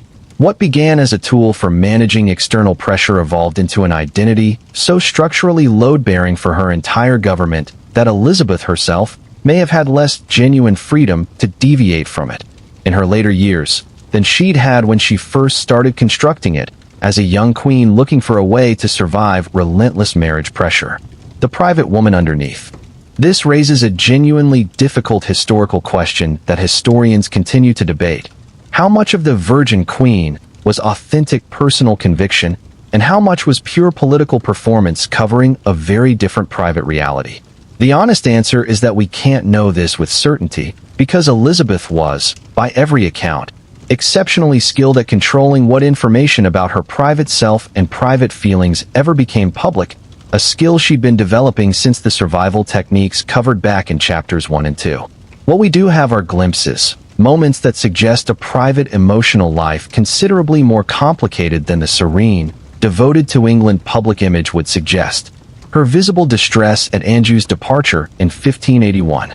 Her documented, decades-long relationship with Robert Dudley, covered in full in the next chapter, which by most historical assessments involved genuine personal affection that Elizabeth was never able to act on in the way she may have privately wanted. Accounts from close attendants describing moments of apparent loneliness, frustration, and emotional volatility that stand in sharp contrast to the composed, mythologized public figure. None of this necessarily means the Virgin Queen identity was entirely false or purely cynical political theater. It's entirely plausible that Elizabeth herself, over decades of performing this role, came to genuinely internalize significant parts of it, blurring the line between strategic political image and authentic self-conception in ways that even she may not have been able to fully separate by the later years of her reign. That blurring, in fact, may be the most revealing detail of all. A life spent so thoroughly performing a role, for such high stakes, and for such a sustained period, that the performer and the performance become genuinely difficult to fully distinguish. even from the inside. The poets and painters who kept the myth alive. None of this iconography built itself. Elizabeth's later reign saw an entire creative economy grow up around sustaining and elaborating the Virgin Queen mythology, involving some of the most significant writers and artists of the era. Edmund Spenser's sprawling allegorical epic, published in the 1590s, cast Elizabeth in the guise of Gloriana, the fairy queen herself, embedding her idealized image directly into one of the defining literary works of the period. Court painters like Nicholas Hilliard built entire careers around producing miniature portraits that reinforced the same visual language of eternal youth and untouchable purity, objects that courtiers would wear or carry as tokens of loyalty. This cultural apparatus wasn't incidental flattery. It was infrastructure, every bit as essential to the stability of Elizabeth's reign as Cecil's fiscal management or Walsingham's intelligence network. A monarch whose legitimacy rested on managing an unresolved contradiction between female rule and the political expectations of her era needed constant cultural reinforcement to keep that contradiction from ever being seriously challenged.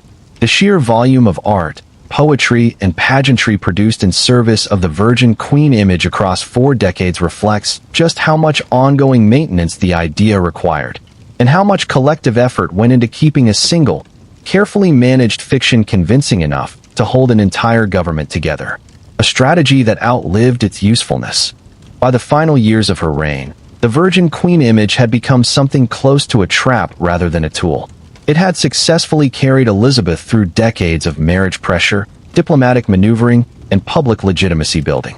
But it had also locked her into an identity that offered no natural exit, no path toward the kind of personal companionship or partnership that even a monarch might reasonably want in her later years, and no way to age visibly and honestly in public without undermining decades of carefully constructed political mythology. Elizabeth built a mask because she needed one to survive the specific pressures she faced as a young, unmarried queen inheriting a fractured, dangerous throne. But masks built for survival don't always come off cleanly once the immediate danger passes, and by the time Elizabeth was in a position where the original threat had genuinely subsided, the mask had become fused to her public identity so completely that removing it was no longer a realistic option. She had built a role so effective that it eventually became the only role left available to her.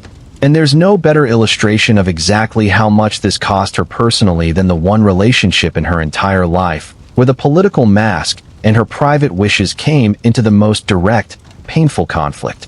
A relationship with a man she may genuinely have wanted to marry, until a mysterious death at the bottom of a staircase made that marriage politically impossible for the rest of her life. Close your eyes, if you haven't already. Let your shoulders drop an inch. What you're about to hear happened inside stone walls that are still standing tonight, in a country that is still there tomorrow morning, to a woman who has been dead for over 400 years, but who, for one strange hour of your night, is about to become very alive again. Picture a small room, not a throne room, not a hall with banners and trumpets. A small room, lit by a handful of candles, with a table covered in paper. The paper isn't decorative. It's coded. Rows of symbols that look like nothing, that mean everything, sit in columns waiting to be broken open like locked boxes. A man leans over that table so often that the candle wax has built up in little ridges on the wood beside his elbow, a record of hours nobody else will ever count. His name is Francis Walsingham, and his job, in the simplest possible words, is this: keep the Queen of England alive. That job should not have needed to exist as an entire branch of government. But by the time we reach this part of Elizabeth's story, it does. It has to. Because somewhere out there, in a manor house in the countryside, in a tavern backroom in Paris, in a monastery courtyard in Rome, someone is always drawing up a new plan to remove her from the throne. Not metaphorically, literally. A knife, a slow poison in the wine, a conspiracy timed to a church holiday when the guards are thin and the crowds are thick. You might wonder how a queen lives like that. How anyone eats breakfast, walks in a garden, falls asleep at night, with that hanging over every single day for decades. The answer is, she doesn't experience it the way you might imagine. She experiences it the way you experience a low, constant hum in a room you've lived in for years. You stop hearing it as danger and start hearing it as simply the sound the room makes. Elizabeth grew into her reign inside that hum. It became normal. It became Tuesday. Let's go back to where this began, because it began quietly, almost politely, the way most dangerous things do. When Elizabeth took the throne in 1558, England was a Protestant country ruled by a Protestant queen sitting inside a Catholic Europe that had never fully accepted her legitimacy in the first place. Remember, and we touched on this a chapter ago, in the eyes of Rome, in the eyes of Catholic Europe, in the eyes of the Pope himself, Elizabeth wasn't just the wrong faith. She was, technically, according to the annulment that had unmade her mother's marriage, not supposed to exist as a legal heir at all, which meant that to a very large number of powerful people across the continent, killing Elizabeth wasn't murder. It was correction. It was putting the rightful order of things back the way it belonged. In 1570, Pope Pius V made that idea official. He issued a papal bull, a formal, sweeping declaration, excommunicating Elizabeth and, more dangerously, releasing her Catholic subjects from any duty of loyalty to her. Think about what that actually means, practically, on the ground, in a kitchen in Yorkshire or a workshop in Norfolk. It means that for a devout Catholic Englishman, killing the Queen was no longer treason in the eyes of God. It was closer to a blessing. It was, in some twisted spiritual accounting, a shortcut to sainthood. That's the air Elizabeth breathed for the next 3 decades. And into that air stepped Walsingham, a man who understood something that most of the court around him didn't fully grasp yet, that keeping a monarch safe wasn't about swords at the door anymore. It was about information. It was about knowing what was being planned before it was ready to happen, rather than reacting to it once the knife was already in the room. So he built something almost nobody in England had ever built before at this scale. A real, functioning intelligence network. Agents in France. Agents in Spain. Agents inside English Catholic households who reported back on visitors, letters, whispered conversations at dinner. Codebreakers who spent entire nights turning gibberish into names, dates, and targets. Money, a great deal of it, spent quietly, spent constantly, flowing out of the Treasury into the hands of people whose entire job was to listen. Here's something worth sitting with for a moment, in the dark, as you drift. Walsingham wasn't protecting Elizabeth out of simple personal loyalty, the way a bodyguard protects a client. He believed, with the kind of conviction that reshapes a life's purpose, that Elizabeth's survival and the survival of Protestant England were the same question asked 2 different ways. If she fell, the country he understood fell with her. So his network wasn't built around one woman's safety. It was built around an entire nation's continuity, filtered through the body of a single, mortal person who ate, slept, worried, and grew older like anyone else. Let's walk through some of what that network uncovered, because the sheer number of plots is, frankly, staggering, and it tells you something about the atmosphere Elizabeth lived inside for her entire adult reign. There was the Ridolfi plot in 1571, a scheme, backed by a Florentine banker with Spanish connections, to have Elizabeth assassinated, replace her with her Catholic cousin, and marry that cousin off to an English duke sympathetic to Catholic restoration. There was the Throckmorton plot in 1583, involving French and Spanish support for a Catholic invasion timed to coincide with an uprising at home. There was the Babington plot in 1586, and we will come back to that one directly, because it changes the entire shape of Elizabeth's story, and not gently. Each of these plots followed a similar shape, almost like variations on the same dark melody. A group of conspirators, usually devout, usually convinced they were acting in service of something larger than themselves. Foreign backing, usually Spanish or French, usually motivated as much by their own political rivalries with England as by any real love for the plotter's cause. And, running through nearly every single one of them, one name that kept appearing again and again in the coded letters, whispered in every conspirator's hopeful plan for what England might become if Elizabeth simply stopped being alive. That name was Mary. We're not going to open that door fully tonight. That's its own chapter, waiting for you further down this story, and it deserves the space to breathe on its own.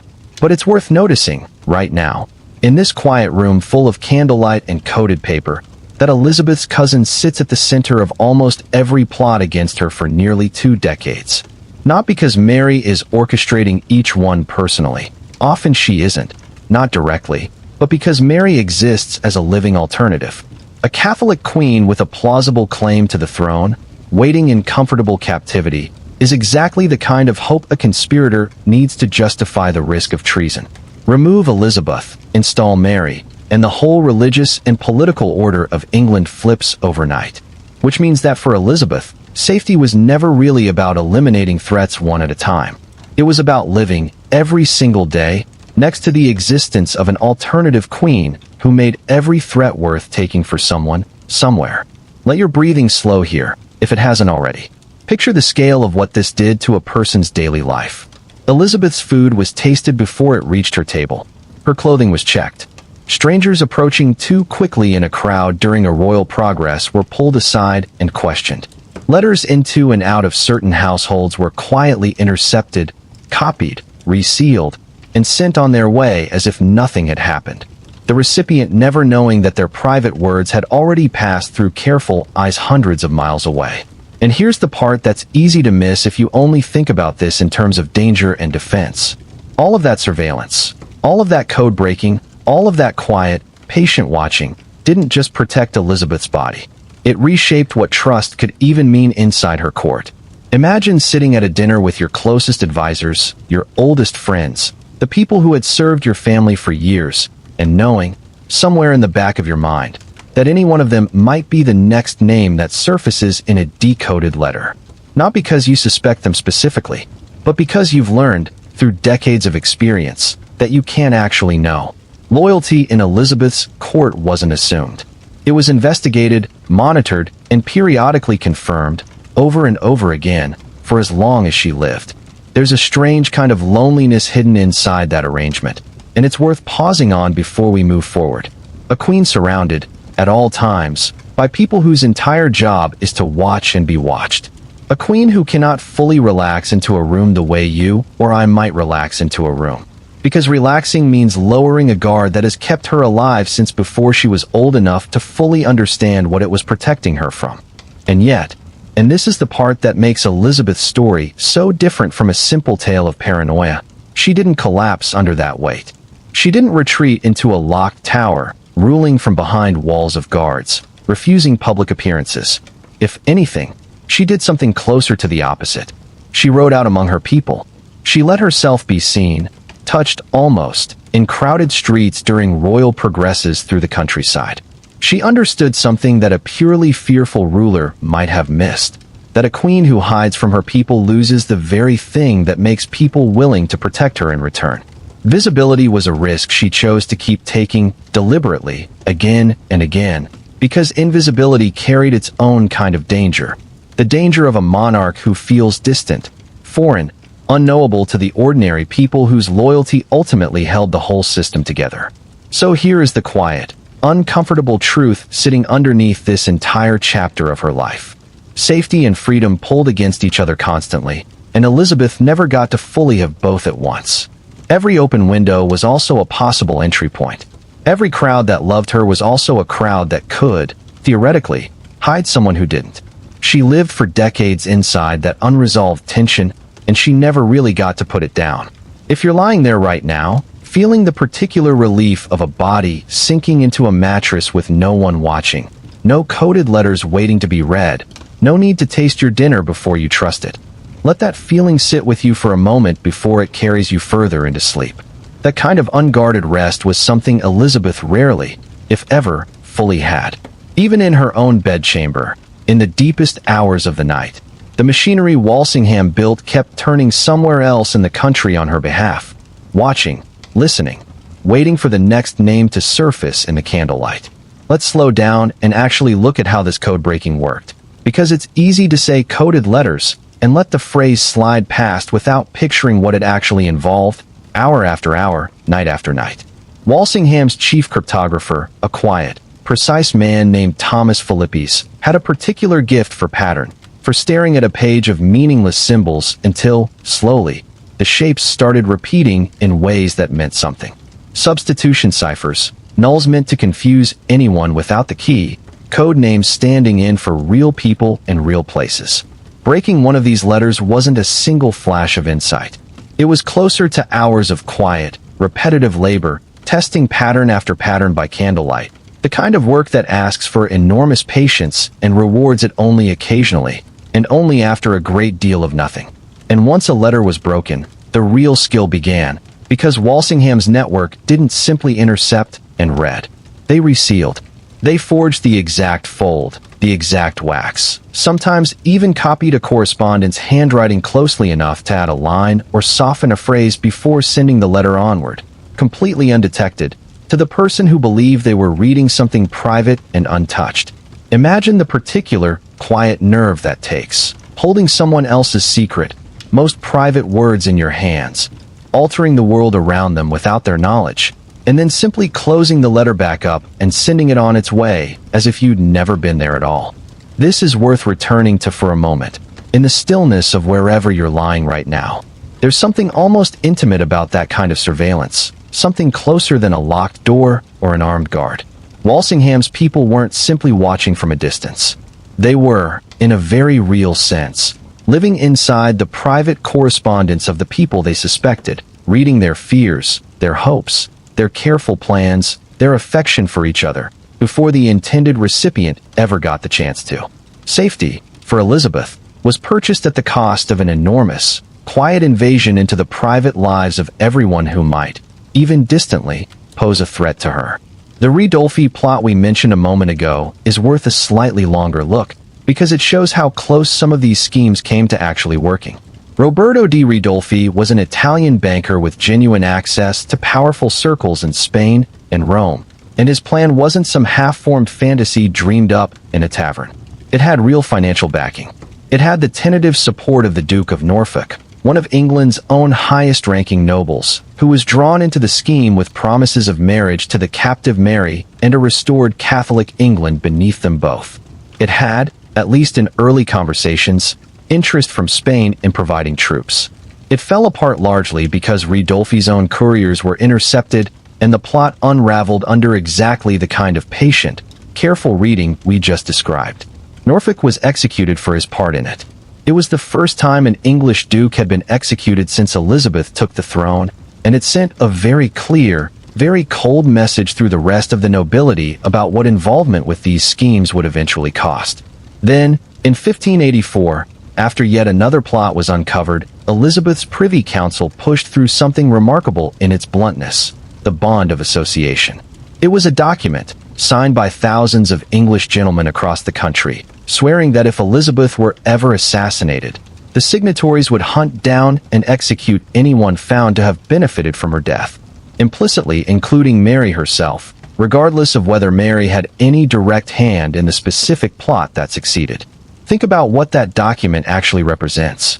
It's an entire country, essentially, building a collective, binding promise of vengeance in advance, before any assassination had actually occurred, simply because the possibility had become so constant, so expected, that ordinary preparation for it no longer felt sufficient. They needed something closer to an oath. Live inside that reality for a moment, the way Elizabeth had to live inside it for years.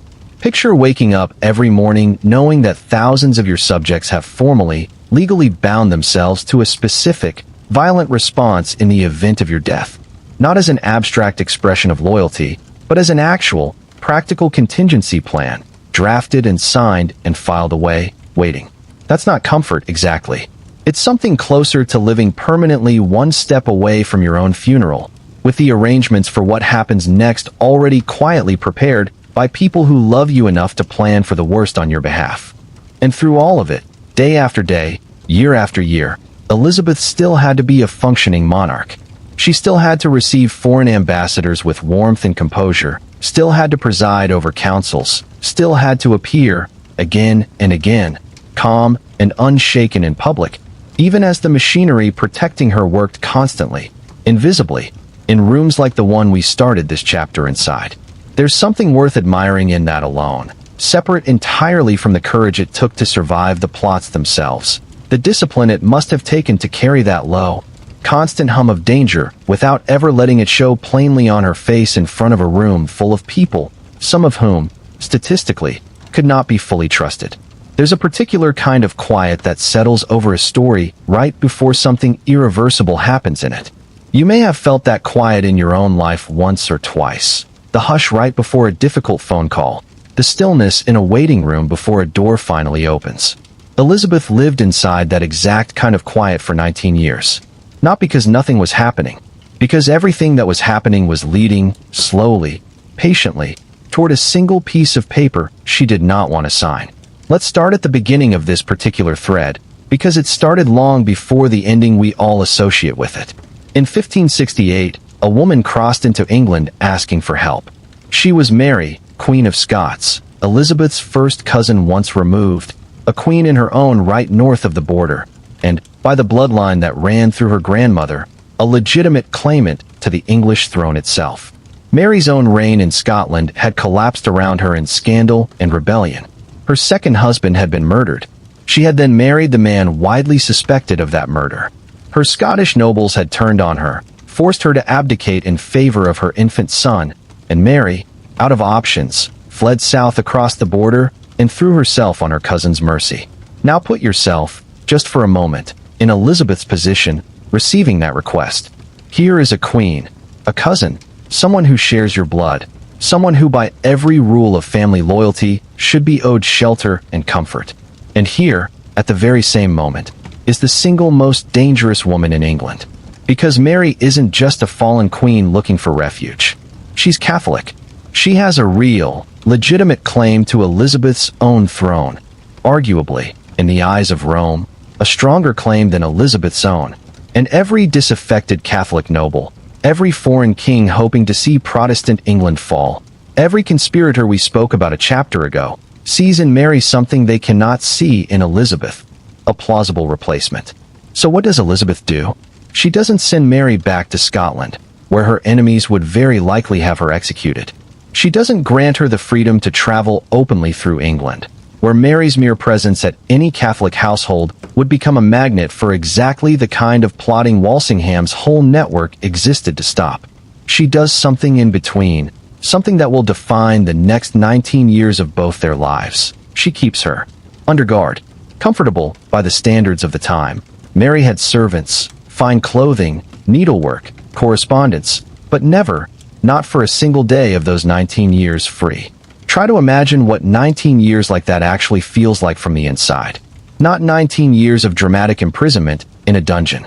19 years of moving between a series of English manor houses, always guarded, always watched, always aware that your value to the outside world is entirely wrapped up in the fact that you are a Catholic alternative to the Queen who's holding you. 19 years of embroidering, writing letters, waiting for news, growing older in rooms that were never quite yours, belonging to a country that had never quite decided what to do with you. There's something worth sitting with in the stillness of your own room right now, the particular ache of being suspended between two states. Not free, not condemned, not welcomed, not expelled, just held, indefinitely, while the world outside keeps deciding what to do about you. Mary lived 19 years of her life in exactly that suspended state, and so, in a very different way, did Elizabeth, who could never fully relax while that suspended cousin remained alive and available as a symbol for anyone who wanted to use her. Plot after plot found its way back to Mary's name, as we touched on before. Whether or not Mary actively encouraged each one is a question historians still turn over even now. Some she seems to have known about, cautiously, hopefully. Others may have been planned around her without her full knowledge. But intention mattered less, in the end, than existence. Mary didn't need to plot anything at all for her simply being alive to make her dangerous. That's the particular cruelty of the position both women were locked into. Mary's danger to Elizabeth wasn't really about what Mary did. It was about what Mary represented to everyone else. Now we arrive at 1586, and the plot that finally broke the standoff. A young Catholic gentleman named Anthony Babington, along with a group of fellow conspirators, developed a plan: assassinate Elizabeth, free Mary, and place Mary on the English throne with Spanish backing. It was, in the long list of plots against Elizabeth, not unusual in its ambition. What made it different was the evidence. Walsingham's network had, by this point, achieved something remarkable and, frankly, a little chilling.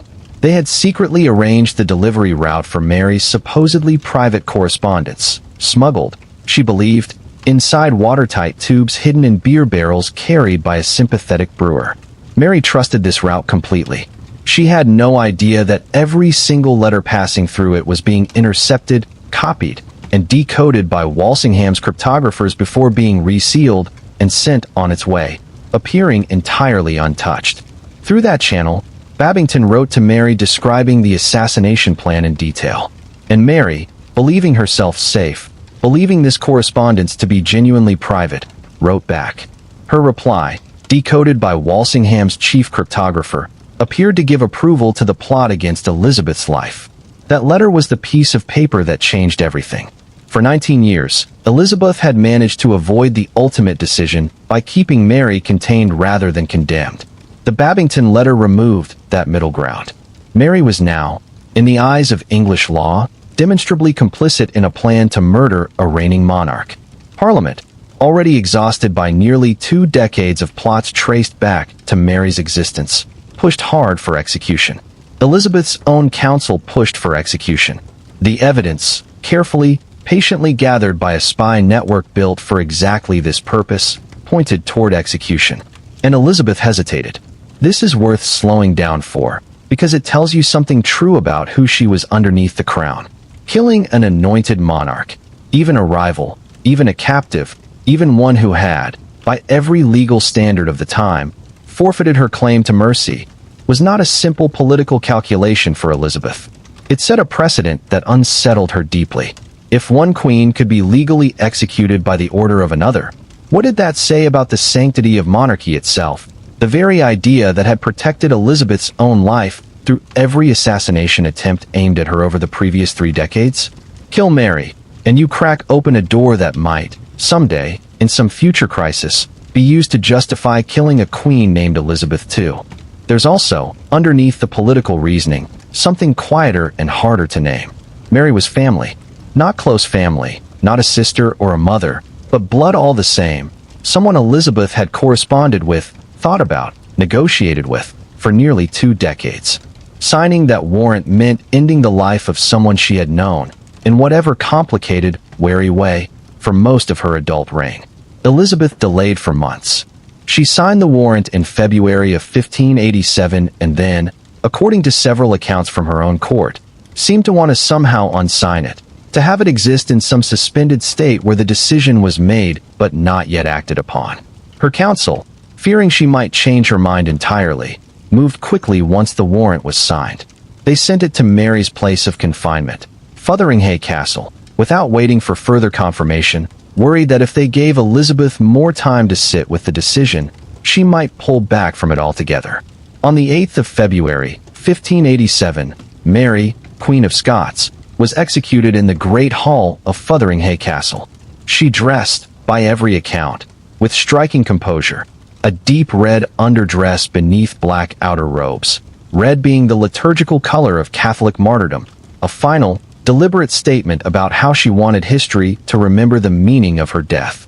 It reportedly took more than one blow of the axe to finish the execution, a detail that has survived in the historical record with a kind of grim, unflinching honesty that period accounts often carried. When news reached Elizabeth that the execution had actually been carried out, her reaction, by multiple accounts, was fury and grief in equal measure. She raged at her council for acting without waiting on her final word. She wept, according to some of those present. Whether that grief was genuine or partly performed for political distance, a way of showing the wider world, and particularly Mary's son and the Catholic powers of Europe, that this had not been Elizabeth's true wish carried out cleanly, is a question that has never been fully settled, and probably never will be. Both things may have been true at once. Grief and performance aren't always as separate as we like to imagine. Here's something worth carrying with you as your own thoughts start to slow down tonight. Elizabeth spent 19 years managing a threat by refusing to make a final, irreversible choice about it. Delay, containment, careful watchfulness. These were her tools for almost 2 decades, and they worked, in their way, for a very long time. But eventually, the evidence became too clear, the danger too documented, and the middle ground she had lived inside for so long simply ran out from under her. Some decisions can be postponed for years. None of them can be postponed forever. Elizabeth signed that warrant not as an act of triumph, but as the final, exhausted end of an unsustainable balancing act. And in doing so, she removed the single most persistent threat to her own life and reign, while also, in the same stroke, closing a chapter of her story she had spent 19 years trying not to close. There would be no more careful holding, no more comfortable captivity, no more suspended middle ground. Just a signature, a scaffold at Fotheringhay, and a country that now had to reckon with what came next. What came next, as it turned out, was Spain. Let yourself settle a little deeper now. What comes next is loud. It involves cannon fire and burning ships and a storm that changes the shape of a continent's power. But I'm going to tell it to you slowly, the way you describe a distant thunderstorm to someone falling asleep beside an open window. Not to frighten you, just so you can feel the size of it, from a safe distance, and let it carry you further into rest rather than pulling you out of it. By the summer of 1588, King Philip II of Spain had run out of patience. He had watched Elizabeth's England for 3 decades do everything, short of open declared war, to undermine Catholic Spain's interests. English privateers, sailors operating with something close to official blessing, even if Elizabeth publicly denied direct responsibility, had been raiding Spanish treasure ships coming back from the Americas, stealing gold and silver that Philip badly needed to fund his own wars. English support had quietly flowed to Protestant rebels fighting against Spanish rule in the Netherlands, keeping that costly conflict alive for Philip year after year. And now, with the execution of Mary, Queen of Scots, a Catholic monarch, killed by order of a Protestant one, Philip had both a fresh grievance and a fresh justification. He decided to end it in one single, overwhelming stroke. Build the largest naval force Europe had ever assembled. Sail it up through the English Channel. Link up with a Spanish army waiting across in the Netherlands. Cross the narrow strip of water separating the continent from England. Land. Depose Elizabeth. Restore Catholic rule. That fleet became known, in the history that followed, simply as the Spanish Armada. Over 130 ships, tens of thousands of sailors and soldiers, an enormous floating fortress of religious and imperial ambition bearing down on a country that, by comparison, had almost nothing. Let's be honest about the numbers, because they matter for understanding what Elizabeth was actually facing.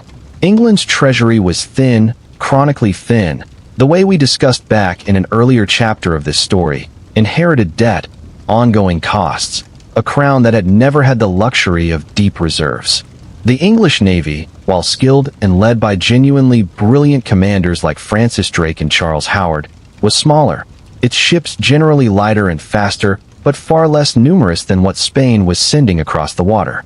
This wasn't a fight England was expected to win by any conventional measure. Philip had built the Armada specifically because he believed, reasonably, that raw scale would simply overwhelm whatever England could put in its path. Elizabeth had to make an enormous, uncomfortable series of decisions very quickly, each one carrying the weight of the entire kingdom's survival. She had to find money that didn't exist to arm and provision a fleet and gather land forces, at a moment when the Treasury was already strained by years of supporting the Dutch rebellion and by the general costs of simply running the country. She had to trust naval commanders, some of them, like Drake, brilliant but also famously difficult, self-interested, more comfortable operating as independent raiders than as disciplined officers following a unified royal strategy. And she had to do all of this while facing the very real possibility that if this failed, if the Armada made it through and Spanish troops landed on English soil, there might not be another chance. This wasn't a battle you could lose and simply regroup from. A successful Spanish invasion meant the probable end of Elizabeth's reign, quite possibly the end of her life, and the reversal of everything her father and, in different and more painful ways, her own rule had built. There's a particular kind of pressure that comes from a decision you cannot undo and cannot fully control the outcome of, no matter how well you prepare. You may know that feeling in some smaller version of your own life, a decision you made carefully, thoroughly, and then simply had to release into the world and wait. Elizabeth spent the summer of 1588 in exactly that state, at a scale almost impossible to fully picture. Every choice about ship provisioning, about troop placement, about which commanders to trust with which portions of the fleet, was made knowing that once the Armada actually appeared in the Channel, there would be no more time to reconsider. The decisions had to be right, made in advance, and then simply trusted to hold. In late July, the Armada was sighted off the coast of Cornwall, a great, slow-moving crescent formation of ships stretching for miles across the water, deliberately built to be intimidating simply by its scale, before a single cannon had even fired. What followed wasn't a single dramatic battle, so much as a running, week-long series of skirmishes up the length of the English Channel. English ships, smaller and more maneuverable, harried the edges of the Spanish formation, unable to break its disciplined structure directly, but wearing at it, forcing it to keep moving, denying it the chance to simply anchor and wait comfortably for the Spanish army waiting across in the Netherlands to be ferried across and joined with the fleet. The turning point came at Calais, on the French coast, where the Armada finally anchored to regroup. English commanders used fire ships, vessels deliberately set ablaze and sent drifting into the anchored Spanish fleet under cover of darkness, to force a panic. Spanish captains, terrified of fire spreading between the tightly packed ships, cut their anchor lines and scattered in confusion rather than risk being caught at anchor by the flames. That scattering broke the Armada's disciplined formation for good. What had been a cohesive, intimidating crescent became a disorganized scramble of individual ships, each now vulnerable in ways the formation had been specifically designed to prevent. And then, as the scattered fleet tried to regroup and find its way home, the weather itself intervened. A series of brutal storms swept through the North Sea as the Spanish ships attempted to sail north and around Scotland and Ireland to get back home, avoiding the English Channel where English forces still waited. Ships that had survived English cannon fire were driven onto rocky coastlines, wrecked in violent seas, lost with enormous loss of life to conditions no amount of naval skill could have fully prepared for. Of the roughly 130 ships that had set out from Spain that summer, a significant portion never made it home at all. Here's something worth turning over quietly in your mind as you drift a little further into the story. Elizabeth's victory over the Armada, one of the defining moments of her entire reign, one that would echo through English identity for centuries afterward, was not purely a triumph of English military brilliance, even though real skill and real courage absolutely played their part. It was also, in significant measure, luck, weather, timing, the kind of uncontrollable natural force that no monarch, no commander, no amount of careful preparation can fully account for in advance. And Elizabeth understood that, even as her country celebrated.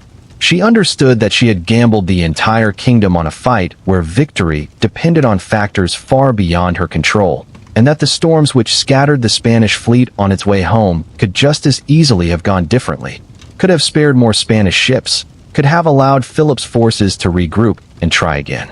She had bet everything on a combination of skilled commanders, calculated risk, and forces she could not command, and this time, it worked. There's a particular kind of relief that comes after surviving something you genuinely weren't sure you'd survive, where the outcome felt, even in hindsight, more uncertain than comfortable to look back on. If you've ever lived through a version of that in your own life, waiting on news you couldn't influence, having done everything you could, and then simply having to wait for an outcome outside your hands, you know that specific mixture of exhaustion and disbelief that follows. Elizabeth reportedly rode out to address her assembled troops at Tilbury before the full outcome was even known, delivering words about being willing to die alongside her soldiers rather than see a foreign prince invade her realm. A moment that has echoed through English memory for centuries as one of pure, defiant courage. But courage and uncertainty aren't opposites. She rode out to Tilbury not knowing for certain how this would end. That's what makes the moment worth remembering honestly, rather than as a simple triumphant legend. She showed up, publicly, visibly, exactly as we discussed back in the chapter about her spy network and her refusal to hide from her own people. She showed up before she knew whether showing up would be remembered as brave leadership or as the final appearance of a queen about to lose everything. It turned out to be the former. England survived. The Armada was broken, scattered, and largely destroyed, not entirely by English hands, but by a combination of English skill and a hostile, indifferent sea that simply happened to be on England's side that particular summer. Let that settle over you now, the way a long storm finally settles into stillness after passing. The kingdom held. The gamble paid off, and Elizabeth, having bet everything on a fight she could not fully control, woke up the next morning still a queen, in a country that would remember this moment for the rest of her reign, and long after it, as proof that she could not be moved. But surviving a storm and being believed capable of ruling through one are two very different things, especially for a woman sitting on a throne built, in nearly every assumption of her era, for a man. Stay with me here, in the quiet. This next part isn't about a battle or a plot or a decision made in a single dramatic night. It's slower than that, and in some ways heavier, because it isn't one event Elizabeth had to survive. It's a condition she had to live inside every single day of her reign, for 45 years, without ever once being allowed to set it down. Think, for a moment, about what it meant to be a ruler in 16th century Europe according to the assumptions almost everyone around Elizabeth carried without question. Kingship, in the deepest cultural sense of the word, was built around a body understood to be strong, decisive, martial, rational. A body understood, in the language of the time, to be male. Queens existed, historically, but almost always as something temporary or supporting. A regent holding a throne for a young son, a consort standing beside a king, a placeholder in an emergency. A queen ruling entirely in her own right, indefinitely, with no husband beside her sharing or eventually taking over that authority, was, to most people living through Elizabeth's reign, something close to unnatural. Not evil, necessarily. Just wrong, in the way a piece doesn't fit a puzzle it wasn't cut for. Elizabeth inherited that assumption whether she wanted to or not. It sat underneath every single interaction she had with her council, her parliament, foreign ambassadors, even her own soldiers. It wasn't usually spoken aloud directly. By the time Elizabeth was queen, open statements questioning a woman's fitness to rule had become somewhat less common in polite political conversation, if only because saying it too plainly to the monarch's face carried obvious risks. But it lived underneath almost everything. It shaped how her decisions were received. It shaped what kind of proof she was expected to provide that a decision like this one, made by a woman, could be trusted the way the exact same decision made by a man would have been trusted automatically, without a second thought. Here's a way to picture it that might feel familiar even now, even in your own life, whatever your gender happens to be. Imagine doing your job, doing it well, competently, sometimes even brilliantly, while knowing that every single choice you make will be quietly filtered first through a question about whether someone like you should even be allowed to be making it, and only afterward, if at all, evaluated on its actual merits. Imagine having to be better, more careful, more visibly capable than an equivalent person in your position simply to be granted the baseline trust that person receives automatically. That was the water Elizabeth swam in for 45 years. Not occasionally, constantly. We've already touched on one enormous example of this pressure, the marriage question that dominated the first 2 decades of her reign, which we spent an entire earlier chapter unpacking. Remember that underneath all that pressure to marry sat exactly this assumption, that a queen alone was an unfinished, unstable arrangement, that the natural, correct order of things required a king's hand eventually joining hers on the reins of government. Elizabeth's refusal to marry wasn't just personal. It was a rejection, repeated for decades, of the very framework that said a woman couldn't rule fully and permanently on her own.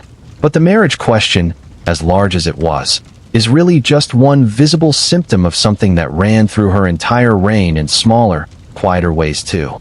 Consider how Elizabeth had to think about her own image, constantly, in ways a king simply didn't have to. The famous portraits from her reign aren't casual likenesses. They're carefully constructed political arguments, built from symbol and costume and posture, each one working to answer, visually, a question no male monarch of the era had to answer nearly so hard.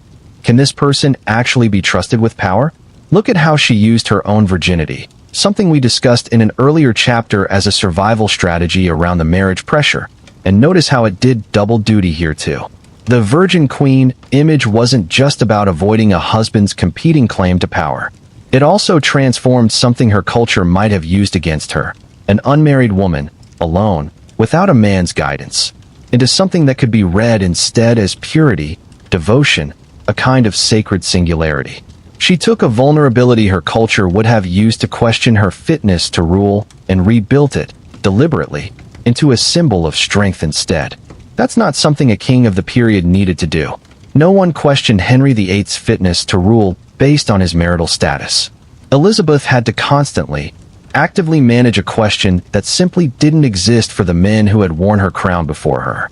Consider, too, the language she used about her own rule, especially in moments of crisis. That speech at Tilbury, right before the Armada's fate was decided, which we spent time with in the last chapter. Listen again, in your memory, to what she actually said.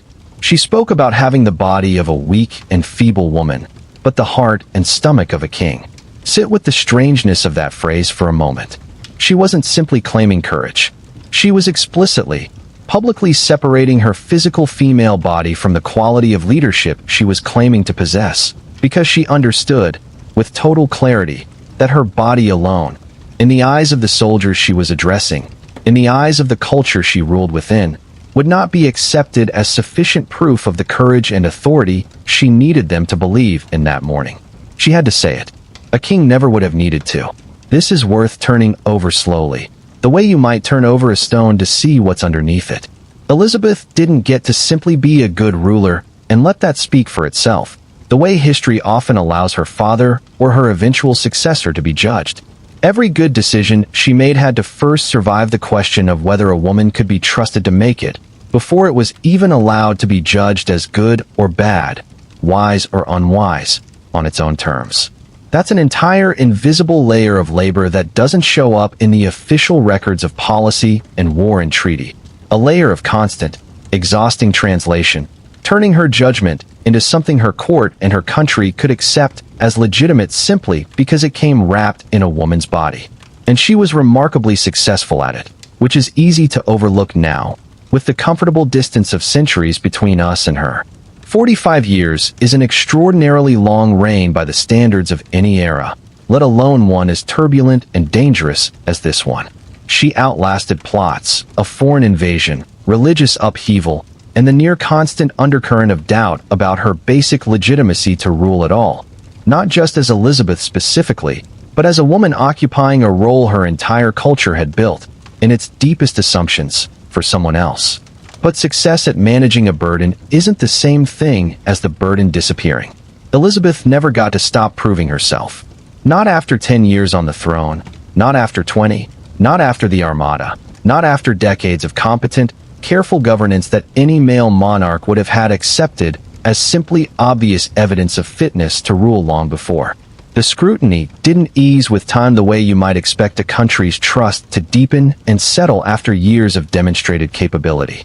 It persisted, quietly, underneath everything, for her entire reign.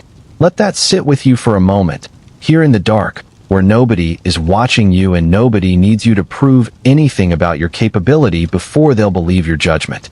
There's a particular kind of exhaustion in constantly needing to demonstrate a baseline of trust that others receive automatically.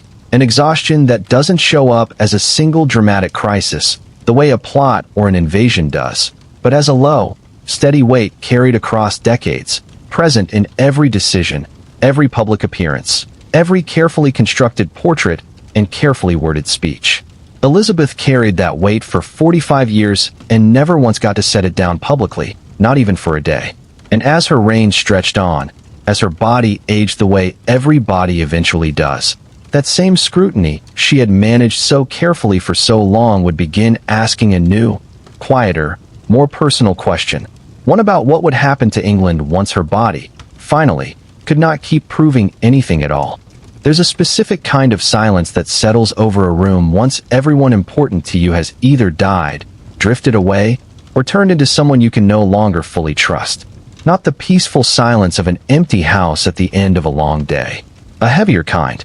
The silence of a room that used to be full and isn't anymore, and you're the only one left standing in it who remembers what it sounded like before. By the final decade of her reign, Elizabeth was living inside that particular silence more and more, and it's worth spending some time here, gently, because this part of her story doesn't get told as often as the Armada or the executions or the great political victories. It's quieter. It's about what it costs to hold power for a very long time, and what gets left behind while you're holding it. Let's start with the most basic fact of Elizabeth's later years. Almost everyone she had trusted for decades was gone. William Cecil, her chief advisor since the very first days of her reign, the steady hand who had helped her build the political infrastructure of her entire government, who had been beside her through the marriage negotiations, the religious settlement, the early plots, decades of careful governance, died in 1598. He had served her for 40 years. Francis Walsingham, the architect of the intelligence network that kept her alive through wave after wave of assassination plots, had died even earlier, in 1590, worn down by the relentless, secretive labor of his own work. Robert Dudley, the man we spent an entire earlier chapter with, the one relationship in her adult life that carried the weight of genuine, complicated love, died in 1588, not long after the Armada's defeat, a loss she reportedly grieved so deeply that she shut herself away for days and kept his final letter to her in a small box by her bed for the rest of her own life. One by one, across the final 15 years of her reign, the people who had known her the longest, who remembered the frightened young woman rode through Traitors Gate, who had helped her build a government out of an empty treasury, who understood her not as a symbol or an institution, but as an actual person with a specific, particular history, simply stopped being there. And every time one of them died, Elizabeth grew a little more isolated inside a court that increasingly consisted of a newer generation who had only ever known her as the Queen, the institution, the legend, not the woman who had built all of it, piece by careful piece, out of almost nothing. Sit with that for a moment. Imagine outliving nearly everyone who remembers you from before you became who you are now. Not in the ordinary way that happens to all of us slowly, as the years pass, but compressed, concentrated, one death after another arriving in a court where you are still, every single day, required to function as the sovereign, required to make decisions, required to be seen as strong and capable and fully in command. Even as the private architecture of people who actually understood you keeps quietly disappearing around you. Into that growing emptiness stepped Robert Devereux, the Earl of Essex, young, charismatic, ambitious, and in some complicated way that historians still debate, someone Elizabeth seems to have genuinely enjoyed having near her, perhaps in part because his energy and his boldness reminded her, at some level, of a version of court life she remembered from decades earlier, before everyone she loved had started dying. But Essex was not Dudley, and their relationship, whatever warmth existed inside it, was volatile in ways her earlier relationships with her oldest advisors had never been. He was reckless. He craved military glory and political power in a way that repeatedly put him at odds with Elizabeth's more careful, more cautious instincts. The same instincts, honed over decades, that had kept her alive and her kingdom stable through everything we've discussed so far in this story. He led a disastrous military campaign in Ireland against her explicit instructions, returned to England without her permission, and eventually, in 1601, in a moment of genuine desperation and poor judgment, attempted an actual armed uprising against her, hoping to seize control of the court. It failed almost immediately. Essex was arrested, tried, and executed, a man Elizabeth had, by many accounts, cared for genuinely, someone close enough to her in her final isolated years that his betrayal landed with a particular, personal weight distinct from the political threats we discussed a few chapters back. This wasn't a foreign plot orchestrated by strangers across the water. This was someone who had sat near her, who she had elevated, who she may have hoped, in some quiet corner of herself, might become something like family in the absence of the family she'd never had a chance to build. Signing his death warrant, according to several accounts from her court, aged her visibly and rapidly. She was already in her late 60s by this point, an old woman, by the standards of the era, and older still for the immense, unrelenting weight she had carried for over 4 decades on the throne. But something about the Essex Rebellion seemed to take something from her that she didn't fully recover. Now let's talk about the question that had been quietly sitting underneath her entire reign, growing louder as the years went on, impossible to ignore any longer as her body visibly aged and the people around her began, with increasing urgency, to think about what would come next. Who inherits England when Elizabeth dies? This wasn't an abstract, comfortable question for future historians to sort out. It was an urgent, present, deeply anxious question for everyone around her, every single day, because Elizabeth had never married, had no children, and had spent decades deliberately, strategically avoiding naming an official successor. We touched on part of the reasoning behind that avoidance back when we discussed the marriage pressure. Naming an heir too early, in the political logic of the era, risked creating a rival center of power, a living alternative that ambitious nobles could rally around the way conspirators had once rallied around her cousin Mary.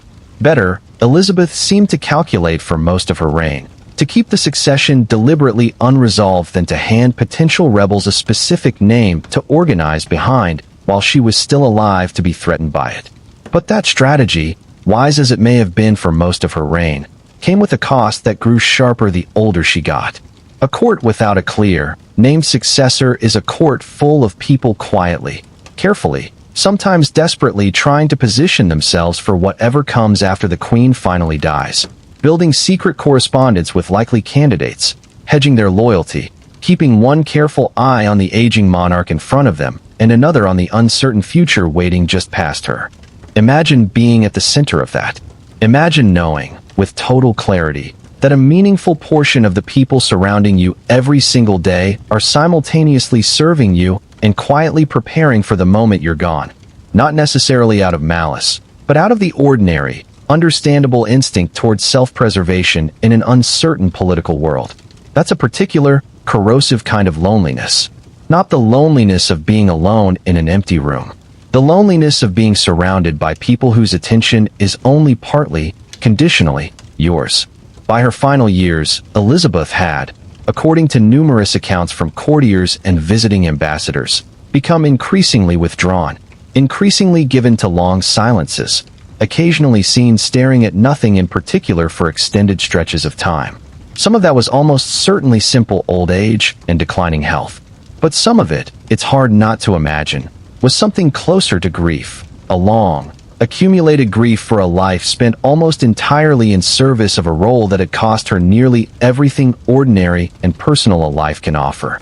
No husband to grow old beside, no children to carry her name and her memory forward in the most literal, human sense.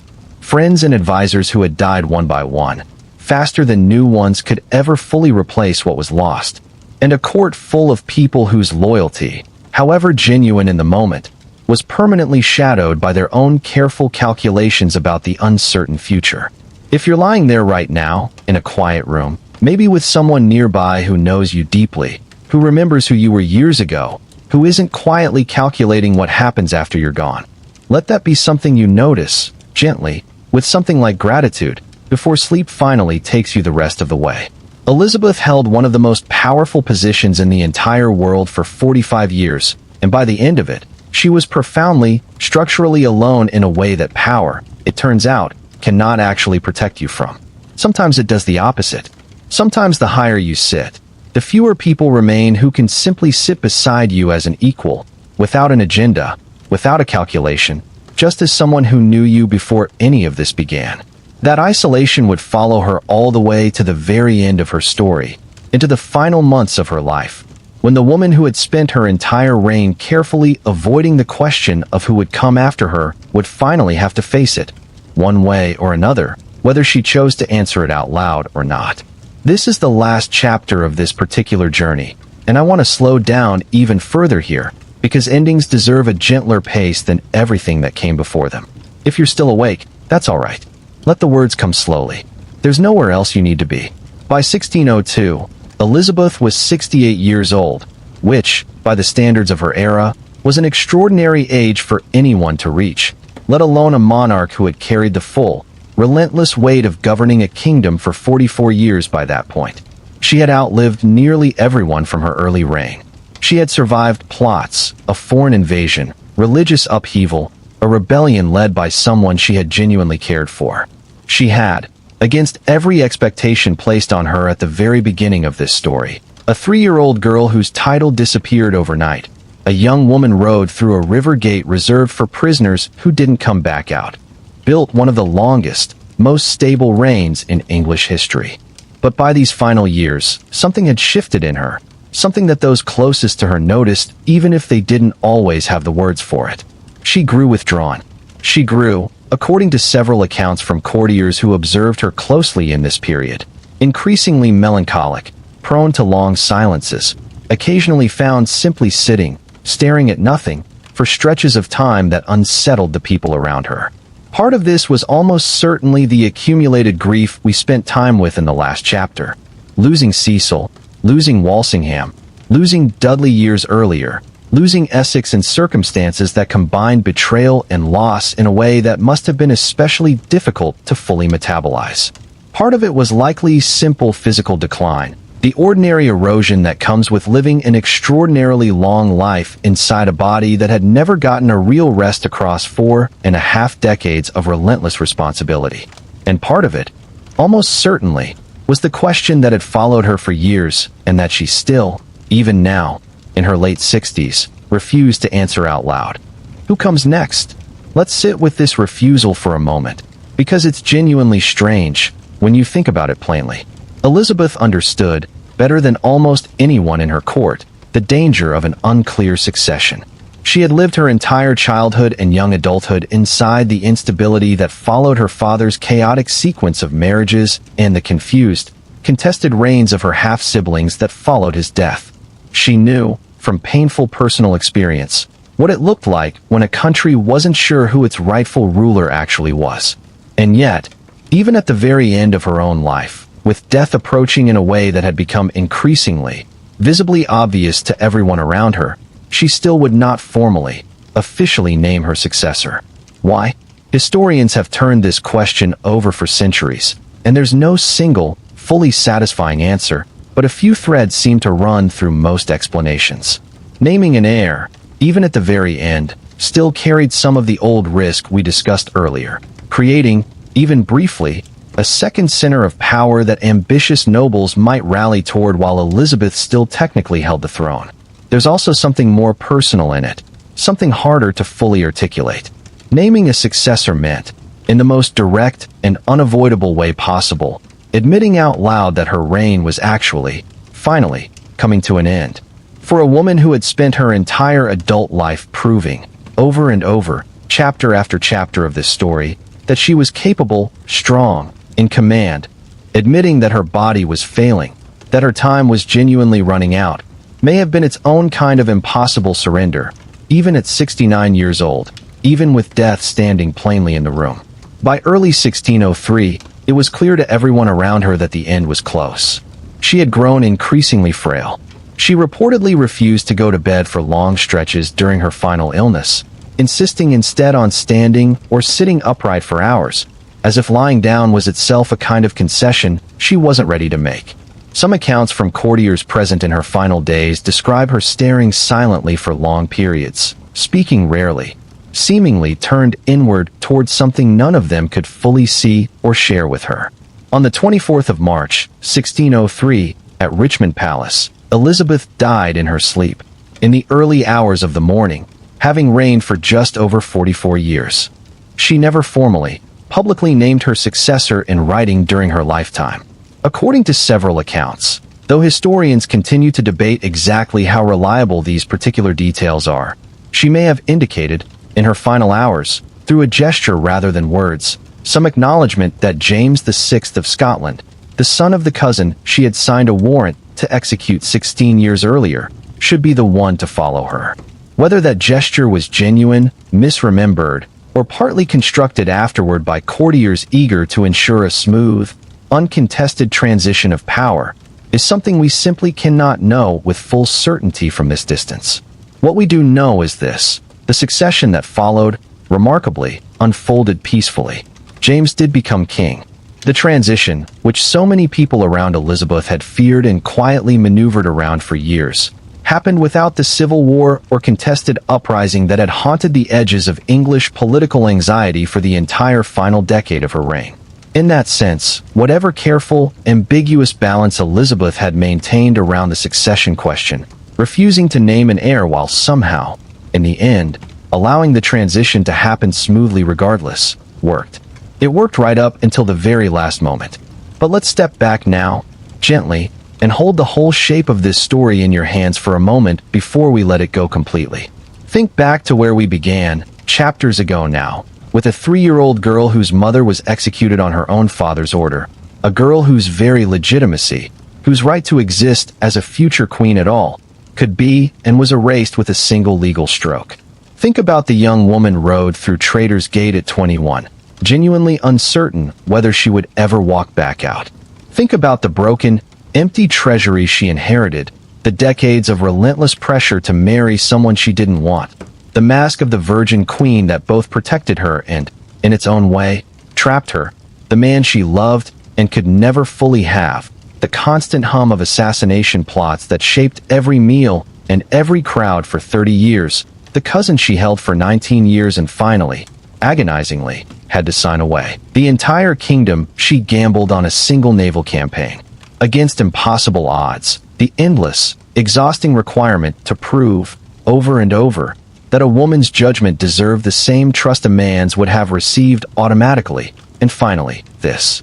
A long, quiet, isolated decline, surrounded by a court she could no longer fully trust, refusing until the very end to speak the one sentence that would have made her own mortality finally real.